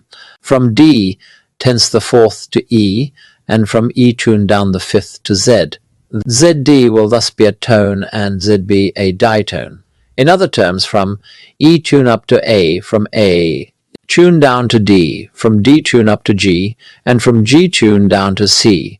Therefore, DE is a tone, and DE is a ditone. The CBS 1766 is half a millennium older, and it is very likely that it was the source for Euclid's theorem during the Orientalizing period, where Greek scholars traveled to Babylon for their education in most scientific fields, music being one of them. Neo-Babylonian text CBS 10996 dates from middle of the first millennium BCE. It is well known among Assyriologists and a few musicologists. Anne Draffcorn-Kilmer was the first to publish the tablet in her 1960 seminal paper, which was followed by several other articles from other hands, but which did not much more than copy and paste what she had already written, with, however, some philological amelioration in the Akkadian reading of a few Sumerian terms. 9 lines have broken off at the top of the original tablet, with parts of lines 24 to 28 lacking. But all could be safely reconstructed with extrapolation from lines 15 to 28. Therefore, it is divided into 2 sections of 14 lines each, 1 to 14 and 15 to 28. The first section consists in A. 2 numbers, B. Syllable, sa, C. Expression. The second section. A. Sa, B. Designation, C. Conjunction, D. Sa, E. Term, F. 2 numbers, G. Expression. We use the term designation for a string number or name, and expression for the issuing interval. The 2 numbers in the first section equate to the 2 designations in the second section, which are preceded by the Akkadian sign sa, and are conjoined with the conjunction u. The 2 numbers in the second section repeat the 2 numbers in the first section. The expressions which follow are identical to the expressions in the first section. We take it that in the second section, the designations preceded by the term sa equate to the numbers in the first section. They are the names of strings as we know them from text UET 7126. The terms ending the lines are the expressions equating to the association of the 2 numbers and their equivalent designations. Furthermore, the term sa in the first section indicates the expression for the association of 2 numbers and in the second section. The numbers indicate the names of the 2 designations equating to the numbers in the first section. This does not change anything to the structure, which is identical in both sections. Thus, broadly speaking, the second part is a textual expansion of the numbers in the first part, and would suggest that the numbers in the first part were probably meant to replace the designations. Both parts have identical patterns. They consist in 14 groups of paired integers limited to the number 7. The first pairs of each group will be called primary intervals and the second secondary intervals, the reason for which will be explained later. They are arranged as follows: primary intervals in red and secondary intervals in blue. In the next clip, they are graphically represented in Dr. Duchesne-Gilman's interpretation, where she assumed that the system was ascending, and that number 1 equated to C, 2 to D, and 3 to E, etc. However, Duchesne-Gilman had also considered that the indications might have expanded to the enniatonic system in UET 7126, and also suggested that the intervals were step melodic and not diads as Kilmer believed. The assumption that this text was about music came from the Sumerian sign sa, That for its first entry, the Chicago Assyrian Dictionary defines sa as a string of a musical instrument, and in a second entry, a stringed musical instrument, sa equals sheranu, gidu, pitnu. Sheranu means sinew as material for manufacturing objects. Sinew can be used for making short strings, because it is limited to the length of tendons in animals. 1. For Shiranu, entry C has for musical instruments. Isharilu san sa me, which translates as let my penis be a taut lyre string. Therefore, sa equals Shiranu, which also means string of a musical instrument. 2. For Gidu, the meaning is also sinew of the animal, which is of economic value for making cords or the like. Sinew might have been used for making short strings, but the term does not have any other useful definitions. 3. For pitnu, there are two meanings. Firstly, string of a musical instrument. Secondly, a stringed musical instrument. For pitnu as a musical instrument, the Chicago Assyrian Dictionary has luna ina pitni, meaning the musician on the pitnu praises you, and pitnu u rigma shumsum sakoku, meaning I am bereft of the pitnu and its sound. The Chicago Assyrian Dictionary sends us back to UET 7126. In this text, there are no distinctions between sa as string and sa as name of interval. Babylonian scholarship may not have addressed this issue. However, would such distinction be needed? When sa is followed by two numbers, such as 1 and 5, it obviously means the location and the span of an interval, and when it is followed by a name, obviously, it means interval of an unknown quality. Although sa is not a determinative, it has various musical meanings, probably unrelated. The sa of Indian music is the first pitch of a scale, and if Sumerian sa also means the string of musical instrument, then some similarity or analogy may be considered. Since the 1960s, most have assumed that these numbers, spanning from 1 to 7, could only denote an arrangement of intervals in the ascending heptatonic framework of C major. For them, ascending C major heptatonism had been once and for all imprinted in the unconscious of humankind, ubiquitously, unaware of the dangers of generalisms. This interpretation was short-sighted, as it did not even consider that the system might be descending, as most Oriental systems are. Furthermore, it was not perceived that, because these intervals would have been conceptualized from an oral and linear tradition, and without evidence of a cyclical system, for which there is no evidence in this text, although such a system existed at the same period as shown with CBS 1766, that in group 13, the F would have naturally been sharpened in relation to the previous pitch, to avoid dissonance and remained a just fourth, as are the other fourths in the system, and group 14, F sharp to a minor third. Thus, it was dogmatically established that these intervals were simultaneous, and taken as diads where both pitches are sounded simultaneously. However, there are no indications against these intervals being melodic or sounding consecutively, and being also step melodic despite the hypothesis of simultaneousness being highly improbable even with our limited knowledge of music in antiquity and our better understanding of ethnomusicology.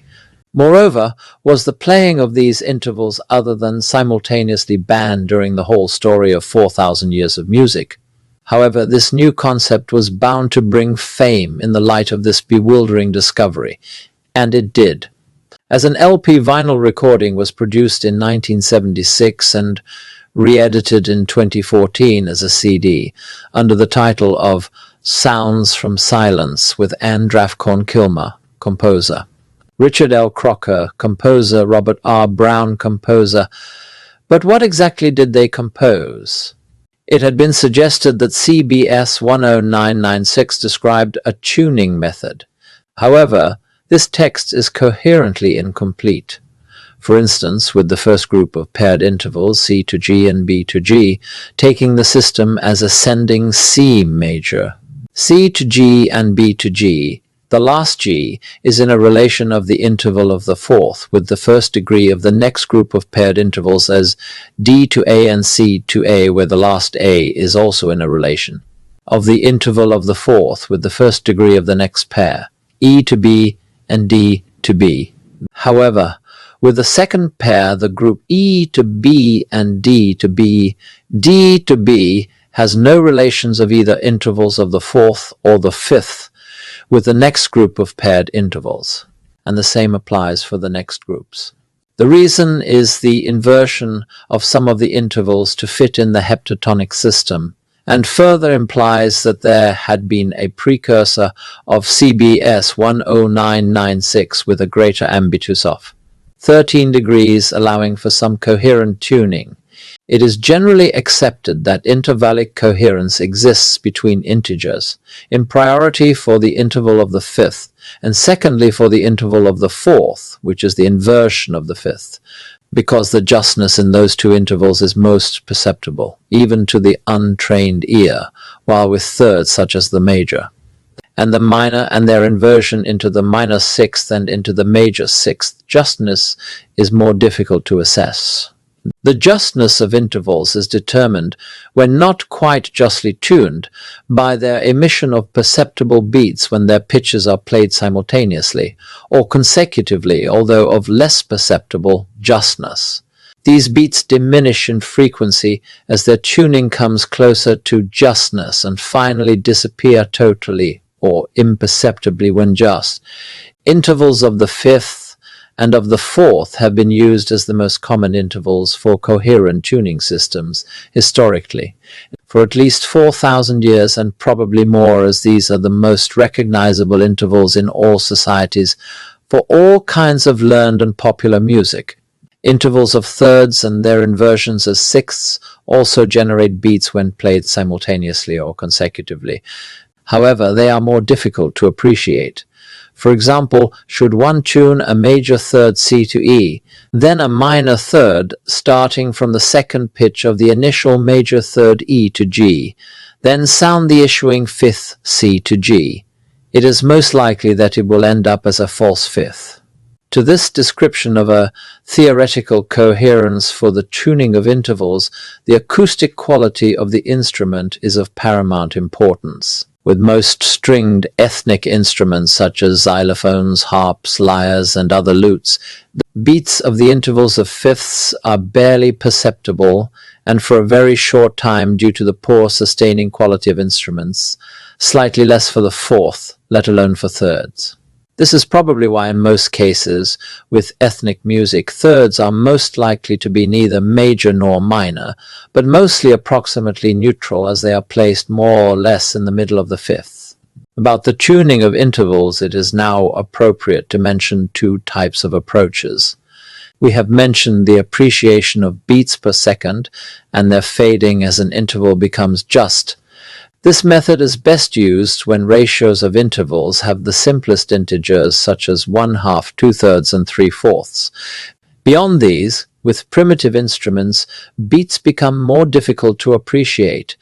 This is a method which can be used when a stringed instrument particularly has sufficient sustain allowing for the counting of beats per second.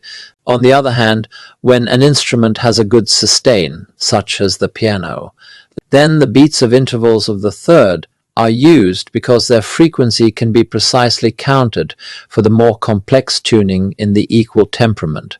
For instance, F to A in the middle of the keyboard should sound 7 beats per second. However, instruments of the string quartet rely on their tuning in just fifths, while on the piano, fifths are slightly smaller than just and therefore fourths, slightly larger than just as a consequence of one being the reciprocal of the other. Ethnic and other primitive instruments cannot rely on the counting of beats of thirds and therefore rely mainly on fifths and fourths. However, there is another method which comes from a subjective tonal memory and uses chains of thirds, for instance, in a descending motion. For the purpose of demonstration, I will use numbers rather than pitches in order not to suggest any specific pitch set. 987, then 876, then 765, then 654, then 543, then 432, and to conclude 321. This method will generally produce neutral thirds around 350 cents, against 300 cents for the minor third and 400 cents for the major in the equal temperament. 2 neutral thirds amounting to a just fifth. Then it would be for the musician to correct thirds to make them major or minor depending on purpose. Therefore, the likelihood that CBS 10996 in its status described a tuning system is highly improbable, although it could have been in its antecedent tridecachordal ambitus. It had been advanced that the series of paired numbers in this text was evidence of a cyclical system of tuning, where, for instance, the last integer of the sequence would lead, logically and systemically, back to the first integer of that sequence to start the sequence all over again. However, this is not the case, as the most common sequence of integers for a coherent tuning requires a cyclical alternation of fifths and fourths within an inscribed heptagram with chords of arcs, drawn between the vertices of the polygon, as with text CBS 1766, where the last integer of the sequence lands onto the first integer whence it started. However, this poses 2 problems. Taking the paired numbers in column 2 of CBS 1766, which are 26, 63, 37, 74, 41, 15, and 52, as descending series where number 2 is B, and assuming an alternation of descending fifths and ascending fourths. The first 2 is a B, and the last would naturally be a B flat because of the nature of the alternation of such intervals. Thus, the last pitch is not the repetition of the first one. This would only be problematic within a theory based on, or including, the octave. However, there is no such evidence, and so the series would have continued as E-flat, a flat D-flat, G-flat, C-flat, F-flat, and B double-flat. However, it is very unlikely that melodies in the first millennium BCE would have expanded beyond the 7th pitch. The scale would have been truly ditonic, diatonic, and heptatonic, without the exosystemic octave. However, another alternative where the scale consisted of 6 intervals of 185 cents and one of 90 cents. In this case, the first and last pitches would have been at 1 octave from each other. However, this would exclude a tuning by means of simultaneous alternating descending fifths and ascending fourths, as these intervals would sound very rough. But if tuned consecutively, the same intervals would become acceptable to an ear not accustomed to our modern perfect fourths and fifths. Interestingly, the beats for the thirds in this experimental tuning are pleasing to the ear. However, this hypothesis must remain experimental, as there is not a shred of evidence that it would have been used in ancient Mesopotamia or elsewhere. But who knows, as the appreciation of the value of the tone varied considerably in various ethnic settings, since the description of strings and the intervals they have between them in CBS 10996 have only little coherence for their consideration as a cyclical phenomenon.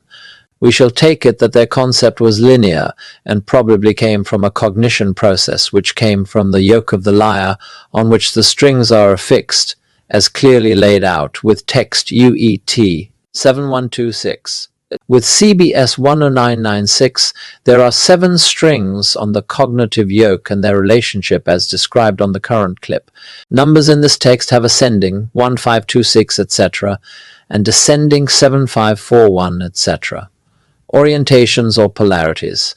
Polarity in a system is not the simple matter of reading a series of pitches from the bottom or from the top, but depends on symmetrical relationships, i.e., ascending F, G, A, B, C, D, E, and descending B, A, G, F, E, D, C, the former being the reciprocal of the latter.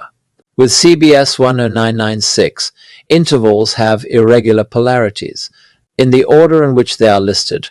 From 1 to 5 it is ascending, from 7 to 5 it is descending, from 2 to 6 it is ascending, and from 1 to 6 it is also ascending, from 3 to 7 ascending, 2 to 7 ascending, 4 to 1 descending, 1 to 3 ascending, etc. There is no coherence in such a confusion of irregular polarities. Intervals may be of three types. They can be harmonic or simultaneous. They can be melodic or consecutive. They can be step melodic.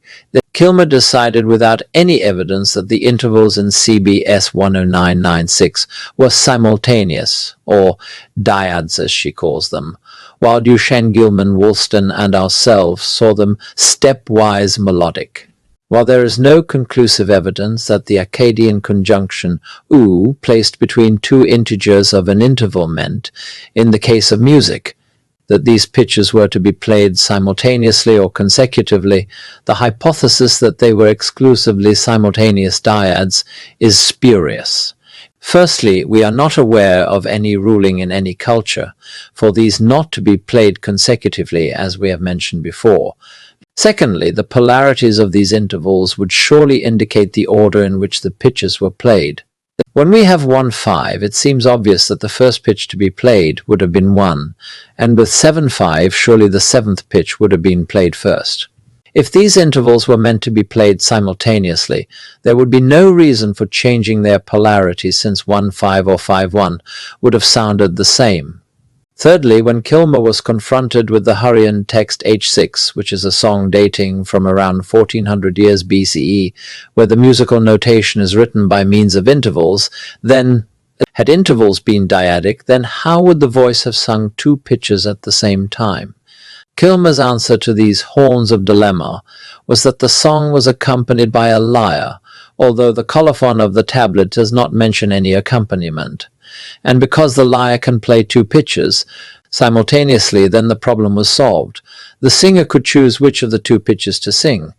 What an awkward system, and what an insult to the creativity of ancient Near Eastern musicians. And thus, Kilmer and others should have changed their views to agree with the evidence.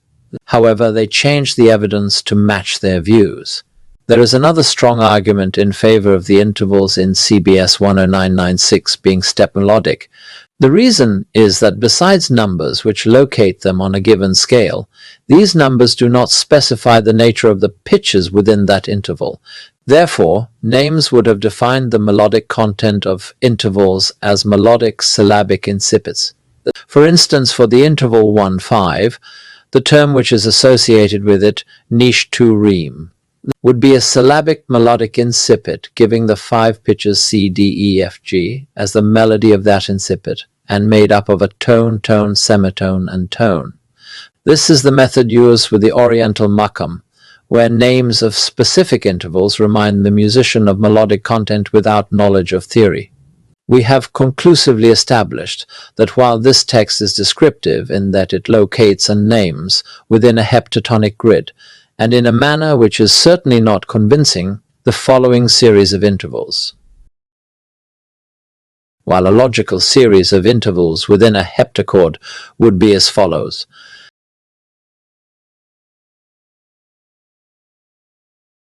The intervals in both arrangements have the same harmonic value, since the inversion of a given interval retains the same pitches C rising to G and C falling to G. What differs is their content. 1-5 has 5 pitches, C, D, E, F, G, while 8-5 has 4, C, B, A, G. The top row gives the heptachordal number sequence of CBS 10996. The lower row, its arrangement in what would be an antecedent tridecachordal hypersystem.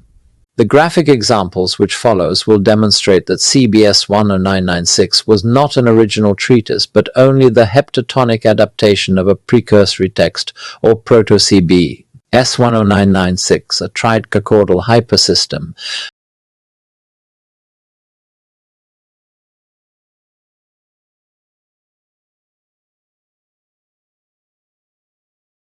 Up to now, we have assumed that CBS 10996 described an ascending heptatonic system according to Kilmer and others. However, Old Babylonian text UET 774, about 1800 years BCE, has conclusively proven that the system was descending. Thanks to the sagacity of friend and scholar Theo Crispian, or at least that this unique document is at present the only one to attest of a descending system among the few texts of theory. However, the presence of one text only, proof of a descending system, is not proof that ubiquitously and intemporally all Mesopotamian music was descending. No more than it was ascending in the light of a few texts which would have been construed as describing an ascending system. Thus, we have to consider both rising and falling hypotheses, and we shall bring back our postulation of some decades ago, whereby we were in favor of a symmetrical system. Precisely because of the problems regarding the orientation of CBS 10996, the structure of UET 7126, that we have discussed earlier, and our observation of symmetry in the Sumerian Babylonian mythological iconography. To this, we shall add our postulation that the seminal structure of melodies in pre-literate music relied on the third, as a cognitive cell, where the tonal axis would be the central pitch from which chains of consecutive thirds grew into hypersystems. Among those structures which developed organically were pentadecatonism, tricatonism, hendecatonism, pentatonism, intonation, and finally the exosystemic heptatonism, since it relies on fourths rather than on fifths, in the first millennium BCE. This conclusion came in spite of our initial opinion that CBS 10996 was a descending system, but that there were some obstacles with which we were struggling. This was resolved with our symmetrical hypothesis, which follows.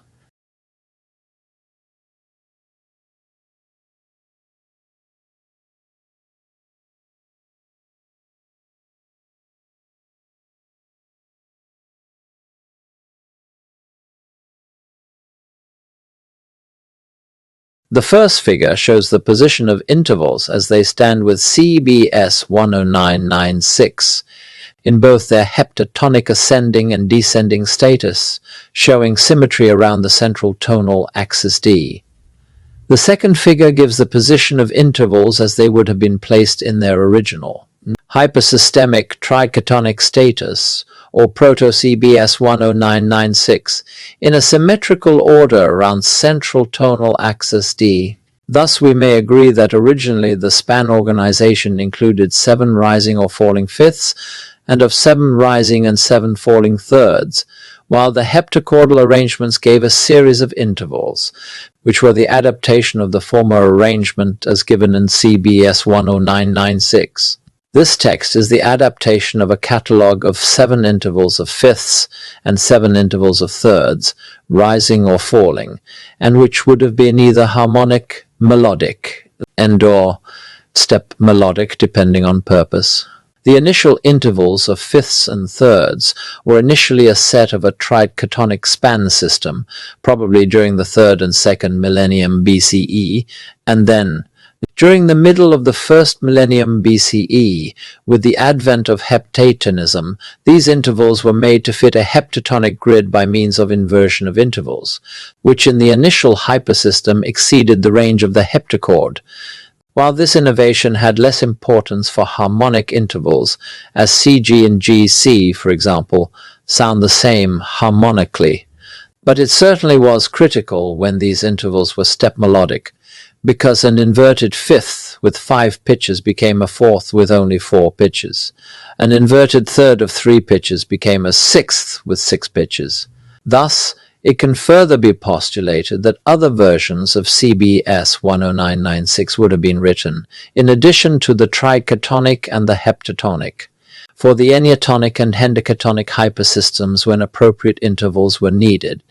It is therefore critical that a music text such as the Hurrian song H6, written about 1400 years BCE, may not be reconstructed with an interval catalogue of the middle of the 1st millennium BCE. It must further be stressed that these intervals may they be extracted from the tricatonic. The hendecatonic, the eniatonic, or the heptatonic may be played either simultaneously. then melodically or step melodically, depending of their function in the theory or in the practice for which they would have been intended. For example, the tuning of a fifth could be tested either harmonically or melodically, or both, while their step melodic status would be specifically used in composition. It is exactly the same we do today, and I do not see any rationality for Kilmer and her supporters having decided that these intervals were harmonic exclusively. This text was first published by Elizabeth Payne of Yale University. It lists 9 strings. Each string number is followed by an incipit. The 9 strings are obviously those known from UET 7126 and suggested in UET 774. Unlike their disposition in texts, the 2 aforementioned texts where the 9 strings of lyre are listed. In UET 7126, or suggested in UET 774, palindromically as 1, 2, 3, 4, 5, 4, 3, 2, 1. From Old Babylonian to Neo-Assyrian, a period of about 1,500 years, YBC 11381, which is Neo-Babylonian, has the strings listed sequentially as 1, 2, 3, 4, 5, 6, 7, 8, 9. The argument in this paper is that the 9 sa in YBC 11381 are no longer used only for listing strings per se, but would also be used for naming 9 enneatonic. Scale is generated from the system described in UET 774. Sa 1. May Ashur, the king of the gods, improve your dominion for you. CBAGFEDCB. Sa 2. May Ishtar, who created mankind, grant you well-being and longevity. CBAGF sharp EDCB. Sa 3. May Daragal make you rival the fierce weapons in the raging storm. C sharp BAGF sharp EDC sharp B. Sa 4. Enkidu, treat kindly the lady, the protective spirit who created good things, the Lamassu, C sharp B A G sharp F sharp E D C sharp B. Sa 5. May Damkiana make your appeal, your prayers, and the stroke of your nose, a gesture of respect, always pleasing to the Lord of the Lords. C sharp B A G sharp F sharp E D sharp C sharp B. Sa 6. May Indashurima present you artful advice and your precious words daily. C sharp B A sharp G sharp F sharp E D sharp C sharp B. Sa 7. May Endokuga always let your footstep fall on a prosperous road and a smooth path. C sharp B A sharp G sharp F sharp B sharp D sharp C sharp B. 8. May Nutila constantly establish abundance, plenty, and prosperity for the pastors of your people. C sharp B sharp A sharp G sharp F sharp E sharp C sharp D sharp B sharp. Sa 9. May Enmisera crush the forces of those who wrong you and of your enemies. May he scatter the weapons of your adversaries. C sharp B sharp O sharp G sharp G E sharp C sharp D sharp B sharp. The enneatonic scales given here for each incipit are only illustrative for the reason that, firstly, there is no evidence that the scales in this text were descending. Secondly, the names of strings, as Sa 1, Sa 2, Sa 3, etc., might only be strings dedicated to specific incipits. However, it would be more reasonable to assume that each of the incipits was sung to a particular scale, as in Western music where specific pieces are played in C major or B minor. Thus, this text would suggest that contrarily to our understanding that there were only 7 scales in the system, we could construe that there were 9. However, it is not possible to establish a rule from one and only text. Thus, Sa 1 would have been dedicated to Ashur, Sa 2 to Ishtar, Sa 3 to Daragal, Sa 4 Enkidu, which is appropriate as the 4th string is also called Abanu, given that Ea and Enki are equivalent in U3011, Sa 5 to Demkiana, Sa 6 to Endashorima, Sa 7 Endokuga, Sa 8 in Utila, and Sa 9 to Enmisara. There is only one conclusion that may be drawn from this text. Enneatonism was still practiced during the 1st millennium BCE. Pitch quantification, firstly, or the ascription of frequencies to pitches from the manner in which they are encrypted in ancient documents, is mostly considered worthless by most musicologists, for some apodictic-sounding reasons. Secondly, we would argue that for many other causes, perseverance may be rewarding in rare occurrences, making the exercise worthwhile. Thirdly, cultural preferences for intervals sounding offensive to our Western ears, and which might be pleasant in another context, should never be considered on the basis of our own preferences. We are accustomed to the nature of pitch sequences from the environment where we evolved. In the same manner as some may get used to their out-of-tune piano, and then find its recent tuning strange, if not unpleasant. However, while the distance between one pitch and the other in another cultural sphere might be different from our own expectations from the same interval, there are certain fundamental intervals which remain identically appreciated in the many different traditions where they happen. Far from waving the universalist banner, nevertheless, I contend that there are similarities shared by the human species, ubiquitously. Our ears have evolved to appreciate the sounds of our environment, and it is axiomatic that they would have grown fond of sounds, or most of them, emanating from our vocal folds, and later, from instruments, among all other sounds of nature.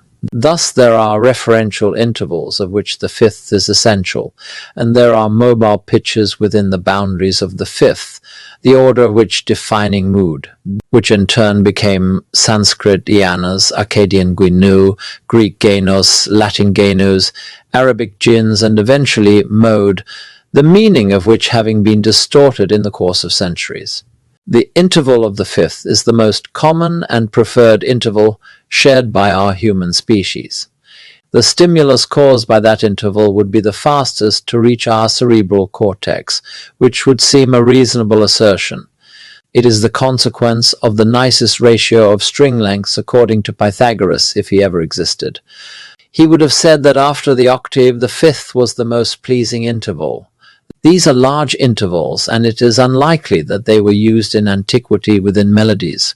If they were, they would have been the tonal place where women and children sang the same melody, but an octave higher, because of the anatomy of their smaller vocal folds.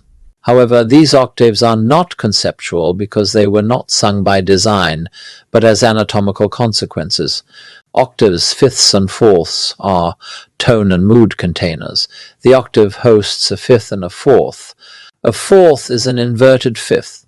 They are complementary within the octave. However, although the boundaries of fourths and fifths are of the same pitch class, and thus sound the same, harmonically they are distinct melodically, the fourth hosting 2 and the fifth 3 pitches. Therefore, the step melodic interval of the fifth is the interval of predilection for both tone and mood expressions. In the music of antiquity, all happens within the fifth. It is their conjoining which conceptualize anetonism, consisting in an ideal transformational generative method, where the replacement of its constituting fifths create a multitude of possible tone and mood combinations that the heptatonic system of conjoined fourths could not achieve, until later. During the 12th century CE, when it became harmonic, the sexagesimal counting system was known by Sumerians over 5,000 years ago. But it was not until the beginning of the 2nd millennium BCE that Babylonians gave their major gods hierarchical numbers. That Anu was represented with number 60, Enlil with 50, Ea with 40, and Sin, the moon god, with 30. The ratio of Anu to Enlil 60 to 50 is the minor third with 316 cents. The ratio of Enlil to Ea 50 to 40 is the major third with 386 cents. The ratio of Anu to Ea 60 to 40 is the fifth with 702 cents. The ratio of Ea to Sin 40 to 30 is a fourth with 498 cents. The ratio of Enlil to Sin 50 to 30 is the major sixth with 884 cents. Although other gods have their own numbers, these four gods, Anu, Enlil, Ea, and Sin, sufficed to generate both major and minor scales by the process of their combinations. This quantification produces a fifth, 3 to 2, of 702 cents, a fourth, 4 to 3, of 498 cents, a tone, 10 to 9, of 182 cents, a semitone, 16 to 15, of 112 cents. These figures give the following intervals: 112, 182, 204, 204, 112, 204. They could be arranged in descending C, B, A, G, F, E, D, the first scale of the heptatonic system E-shartum. However, there is no evidence that these numbers were at all used for musical purposes, and similar coincidences are found with the decimal system, with, for instance, 190, 80, 70, 60, 50, 40, 30, and 20, which would also generate musical intervals. 100 to 90 equals 182 cents, the minor tone. 90 to 80 equals 204 cents, the major tone. 80 to 70 equals 231 cents, the supersecond. 70 to 60 equals 267 cents, the septimal third. 60 to 50 equals 316 cents, the minor third. 50 to 40 equals 386 cents, the major third. 40 to 30 equals 498 cents, the fourth, and 30 to 20 equals 702 cents, the fifth. It remains that the first four Babylonian god numbers, 60, 50, 40, and 30, encapsulate a far more rational template from which to base a mythological musical system. Text CBS 1766 gives indications for the construction of a set of 7 descending scales by means of a method consisting in descending fifths and ascending fourths. The consequence of this alternation of fifths and fourths is that it naturally generates the same intervals as those issuing from the 4 principal god numbers, because in both cases all intervals have the same value where the semitone measures 90 cents, the tone 204 cents, the minor third 316 cents, the major third 386 cents, the fourth 498 cents, the fifth 702 cents, the minor sixth 814 cents, the major sixth 884 cents, and the seventh 1088 cents. Thus we may conclude that a Babylonian scale from the 2nd millennium onward was identical to the scale used in the West until the adoption of various modern temperaments, concluding the equal temperament where the differences between both are minimal. However, one must remember that the construction of these scales are only the consequence of theoretical writing and do not constitute evidence for musicians having sung or tuned their instrument this way. Texts CBS 10996 and UET 7126 have shown that additionally to their positioning by means of numbers, intervals were also further qualified with specific terms. I contend that these would have indicated a manner of singing or playing instruments with variations on the original tonal quantification. For instance, the interval niche turi, which would be CBAGF tonally, might have been played moodily or something like C, a slightly lower B, an A flat, normal G, and F, or whatever the musician decided. This illustration indicates a construction predating the method in CBS 1766, where the alternation of fifths and fourths is undertaken on each of the fifths of the N chord. It is only when the alternation crosses the boundary of the tonal center that it generates semitones placed symmetrically between the third and the fourth strings of the front and between the third and fourth string of the back. The nature of the intervals in this construction are identical to the intervals in the first two examples, God numbers and CBS 1766, since the ratio of 9 to 8 equals 204 cents. 256 to 243 equals 90 cents. 9 to 8 plus 9 to 8 equals 408 cents. A ditone which plus 256 to 243 equals 498 cents, which is the fourth. The interval between strings 3 of the front and of the back are 256 to 243 plus 256 to 243 plus 9 to 8 plus 9 to 8 equals 90 plus 90 plus 204 plus 204 equals 588 cents, or the augmented fourth, which is called lazaku in Akkadian, meaning not clear or Procrustean interval, as known from text UET 774. The scale issuing from UET 7126 is either descending enniatonic scale of Pitum A, G, F, E, D, C, B, A, G, or ascending enniatonic G, A, B, C, D, E, F, G, A with the following intervals.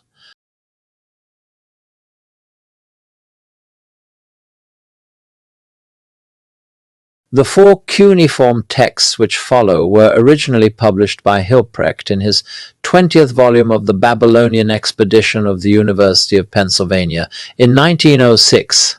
They were excavated from the temple library of Nippur and were part of some 7,000 texts and fragments Hilprecht catalogued. They are dated about 2,200 years BCE. Hilprecht thought the texts were straightforward tables of multiplication and division. However, the purpose for these peculiar operations was not fully understood, mainly for the reason that in the early 20th century, texts of theory such as UET 774-126, CBS 1766, and CBS 10996 had not yet been satisfactorily interpreted. Although Hilprecht saw similarities with Plato's number, as laid out in Republic, Book 8, he did not perceive that the lacunae of certain numbers, in addition to other mathematical purposes, could also have been the consequence of their relation to music theory. Hilprecht noted that the four tablets shared three particular features. 1. When several multiplication tables are written together, the highest number begins the series. 2. The numbers multiplied are not consecutive, but are often separated from each other by comparatively large intervals. 3. Besides 3 and 5, no indivisible number or its multiple is multiplied. Note the absence of the following numbers. Out of 81 numbers, 51 are omitted, leaving, significantly, 30 numbers. The four fragmentary texts from which Hilprecht reconstructed one whole table throw considerable light on the whole question of their possible musicological significance. The numbers in red are the quantification of the enniatonic scale with additional alternative mood pitches. The Pythagorean right-angled triangle has sides which measure 3, 4, and 5. Therefore, they have 3, 4, and 5 as ratios between them. The ratio of 5 to 6 is made up from the doubling of side 3 in relation to the hypotenuse. Ratios of 1 to 2 and 2 to 3 arise from the halving of 4. Thus we have 1 to 2, 2 to 3, 3 to 4, 4 to 5, and 5 to 6. These ratios correspond to the first divisors in Hilprecht's reconstruction. However, the divisor 1 should relate to 12.960.0 and not to 8.640.0. Hilprecht was concerned by this discrepancy and wrote, "I am unable to explain this strange phenomenon. Possibly we have to regard it as an abbreviated expression well understood by the Babylonians. I do not see either any reason for this other than an irrational one, or, as the late Leon Crickmore put it to me, in a communication. Could line 1, for example, be a concession to practical musicians who are not generally noted for their mathematical expertise? Or could it be a reminder for theoretical musicians that the whole of these tables can have an application in a musical context? Or is it simply the scribe's dedication of the table to Ea, the god of music? Indeed, if we read the sign as shushu equals 60, Anu's number, referring to the musical string of 60 ubanatu, then 60 multiplied by 2/3 equals 40, which is Ea's number. The series which are relevant to musicology stand from 81 to 36. The ratio of 81 to 80 equals 21.51 cents, which is a diatonic comma. It is also referred to as a Didi mean comma because it is the amount by which Didymus corrected the Pythagorean major third, 81 to 64, around 407.8 cents, to a just major third, 5 to 4, around 386.3 cents. The particularity of these numbers is that they are regular. In music theory, they are pairs which differ by 1. There are 10 of them, x plus 1, and each defines the superparticular ratio, x plus 1 divided by x, for a musical interval. These are 2 to 1, the octave, 3 to 2, the perfect fifth, 4 to 3, the perfect fourth, 5 to 4, the just major third, 6 to 5, the just minor third, 9 to 8, the just major tone, 10 to 9, the just minor tone, 16 to 15, the just diatonic semitone, 25 to 24, the just chromatic semitone, and 81 to 80, the syntonic comma. None of the music theory texts discovered so far have produced any tone numbers which do not agree with the Nippur temple mathematical tables. Other columns where the numbers are in the form of n to the power of 2, n to the power of 3, and n to the power of 4 provide quantifications for more sophisticated intervals we find with. Plato's 2 harmonies, which is precisely located in the n to the power of 3 range with Clio at 2400, Utopy at 2700, Thalia at 3000, Melpomene at 3200, Terpsichore at 3600, Erato at 4050, Polyhymnia at 4320, Urania at 4800, and Calliope at 5400. In the 6th century CE, Boethius uses the same numbers, and so do later theoreticians such as Farabi, Avicenna, Safi ad-Din, Salinas, and many more. H6 is part of a collection of about 29 fragmentary cuneiform clay tablets unearthed during the pre- and post-war missions at Ras Shamra, Syria, conducted by the French scholar Claude Schaeffer.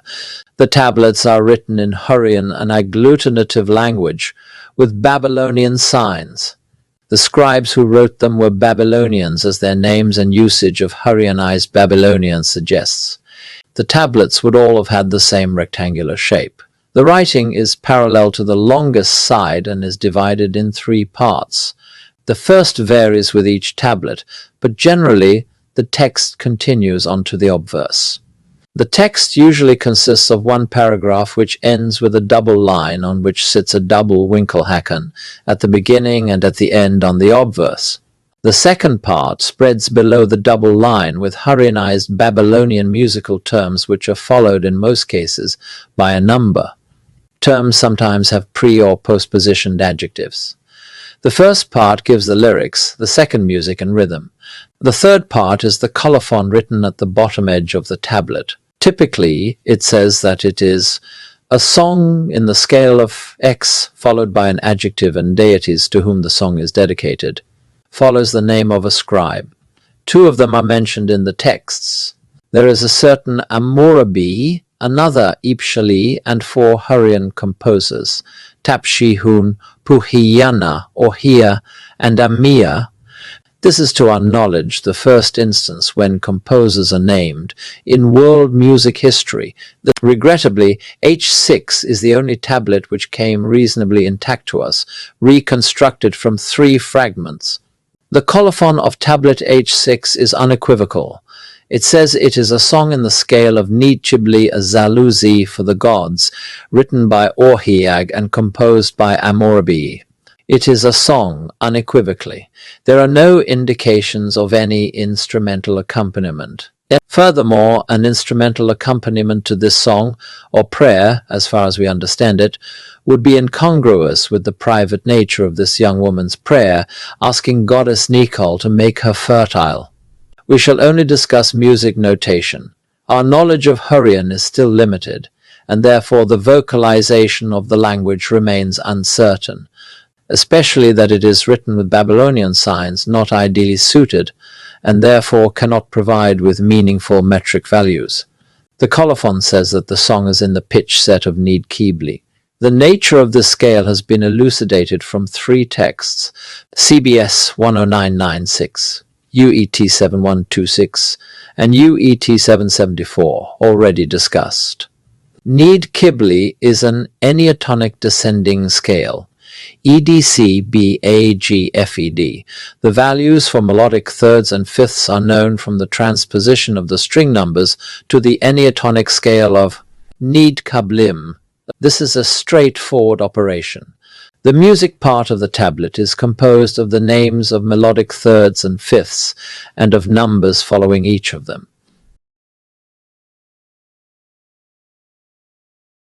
Some numeric values could not be clearly read because of the damage to the tablet.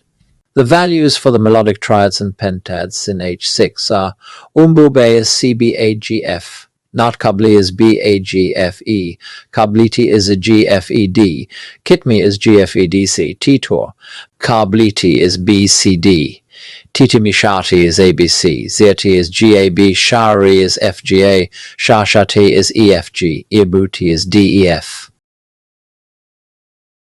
With regard metrics, each melodic fifth has 5 time units and each melodic third has 3. Remains to determine the length value of the numbers which follow. We take it that Hurrian composers would not have devised some obscure and complex method with which to express rhythm after all. Music indications are there to enlighten and not to obscure. Then we also assume, in the present interpretation, that the length of time units were the same for fifths and for thirds. Our contention is that the last member of an interval was prolonged by a quantity defined by the number which follows. The only reasonable quantity would be, as shown on the present clip. When this method is applied to the intervals, and taking in consideration the damage of the tablet, lines 6 to 9 would have 36 beats each. Lines 6 and 10 would vary, as line 6 is introductory and line 10 jumps into line 6 as a catch line for the repeat indicated both by the double Winkelhaken and the lyrics. This regularity in the metrics of the piece further proves that the thirds and fifths were melodic and not harmonic. Note that line 5 could equal 72 on account of the unknown Ushtamahri value. Line 7 could have misread a value and be 36. Line 10 could be 36 since the last interval. Kabliti 3 would equal 10 beats and is a catch line for line 5. In the spring of 2011, in Damascus, at the Dar al-Assad Opera House, I presented my version of H6 with some emotion, as the original tablet was resting only a few hundred meters away. I was quite anxious about reactions from Makkah masters present. Some started to hum, as if they had known the music from some distant memory, firmly anchored in their unconscious. Later we engaged in enthusiastic discussions and the terms Bayati, Hijazi and others recurred. These musicians gave mood to this otherwise tonal melody. Then it became obvious that Babylonian music theory, Hurrian songs and the Oriental Makam share the same origins.